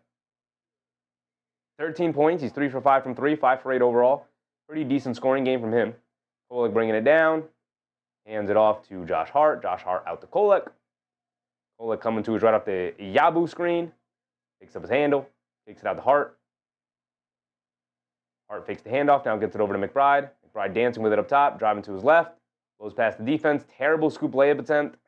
Nowhere near the basket. Hit the backboard and was nowhere near the rim. KJ Simpson driving it down. Gets fouled. He's going to the foul line for 2. There's 16 seconds to go. And this one is pretty much over. You got Dadier and Trey Jemison standing at the scores table. I think it's a little disrespectful to put him in with 16 seconds to go. Leave the lineup that's out there, I guess. Okay, he said, take dudes out 2 bad plays in a row. Mark L. Chichi, K. Hazy, AP, Mark. Nixon, what's up, Nixon? MBM, Poompe. Did I say AP already? AP. Appreciate you guys. Appreciate you guys for hanging out with me and everybody else in the chat. All the lurkers who hang out in the streams but don't participate in the chat. Shout out to you guys. Thank you for hanging out with me tonight. Pretty sloppy game. Not much to pull from it analytically. It's just a good game to hopefully get some guys off the schneid in terms of some guys in some rough shooting patches, like Clarkson, like Brunson. You know, Towns. Brunson, I feel like, got it going a little bit, so that's nice. Josh Hart did knock down a 3 in the second half, so that was nice. Towns played very well offensively. He had 35 points tonight. We can look at the box score real quick. We will be doing Lakers versus Raptors tomorrow, so that'll be a fun game. At least that'll be a fun game. We could also go around the league a little bit. Barely gone around the league in the second half here. We've just been chatting about a bunch of nonsense tonight. AB said the only thing I'll give this team credit for is the outstanding home record. You want them to see do well at home. That's always nice, right? Now, also, please win some games on the road. But the home record is very nice. You're right about that, AP. I don't know, so we have to protect the house. We do. We also have the Jazz coming in tomorrow. Not tomorrow. Whenever they play the Jazz. Got them coming in next. The next Knicks game is not tomorrow, because obviously tonight was already their back-to-back. Should be Friday, right? Friday against the Jazz. And then we have Sunday, 12 o'clock start time against the Magic. Please win that. In Madison Square Garden. Please win that. Yak said it wasn't a disaster and won by 18. I mean, it's a good sign, right, Yak? It wasn't a disaster. It threatened to be a disaster because it got close in certain stretches there. But it wasn't a disaster, and they won by 18, right? They didn't have the dominant performance that I necessarily wanted, but I think it was a sloppy game for both sides. But they are the better, more talented team, and the better, more talented team pulled it out. And a really underwhelming, sloppy game all around. Towns was good. Brunson was solid.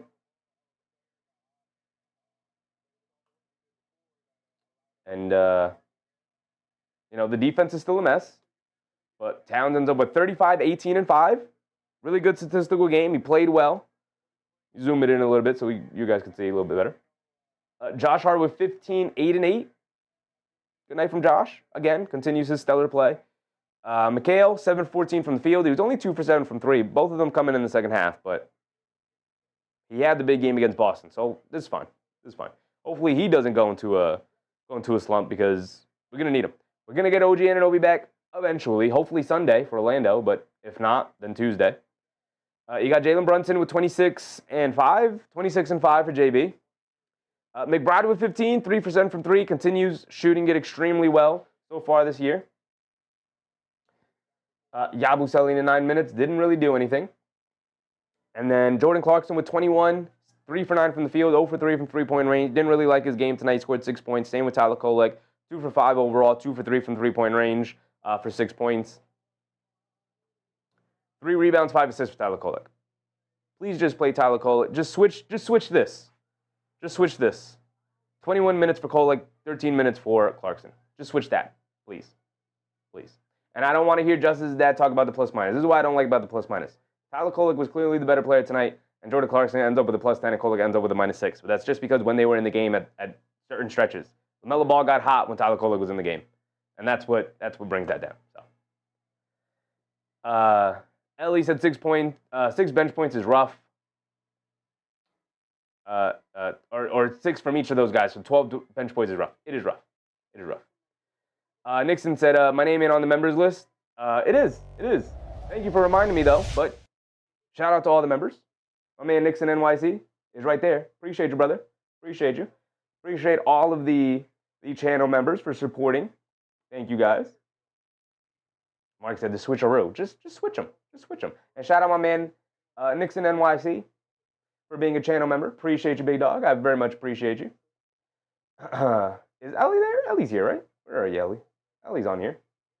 You should be down here because you were an early member. There you are, Ellie. I got you, Nixon. I got you. The first time you said it, I said, okay. Immediately once I ended the stream, I went into the members list and I added you to it. Right?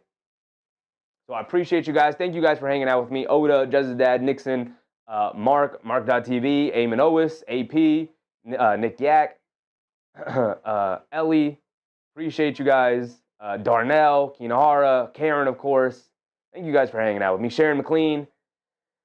We will be back tomorrow, Lakers versus Raptors. And then, of course, we will be back on Friday for when the Knicks take on the Jazz. It should be a very similar game to what we had tonight. Although I will say the Jazz game makes me nervous because they don't really have anybody to guard Lauri Markkanen. The Lauri Markkanen matchup is going to make me a little nervous. The Knicks could end up losing to the Jazz. The Jazz aren't a horrific basketball team. They're not bad. I mean, they're not good. I don't even think they're okay. But they're not horrifically bad. They're not the Wizards. So the Knicks are going to have to come out and beat the Jazz.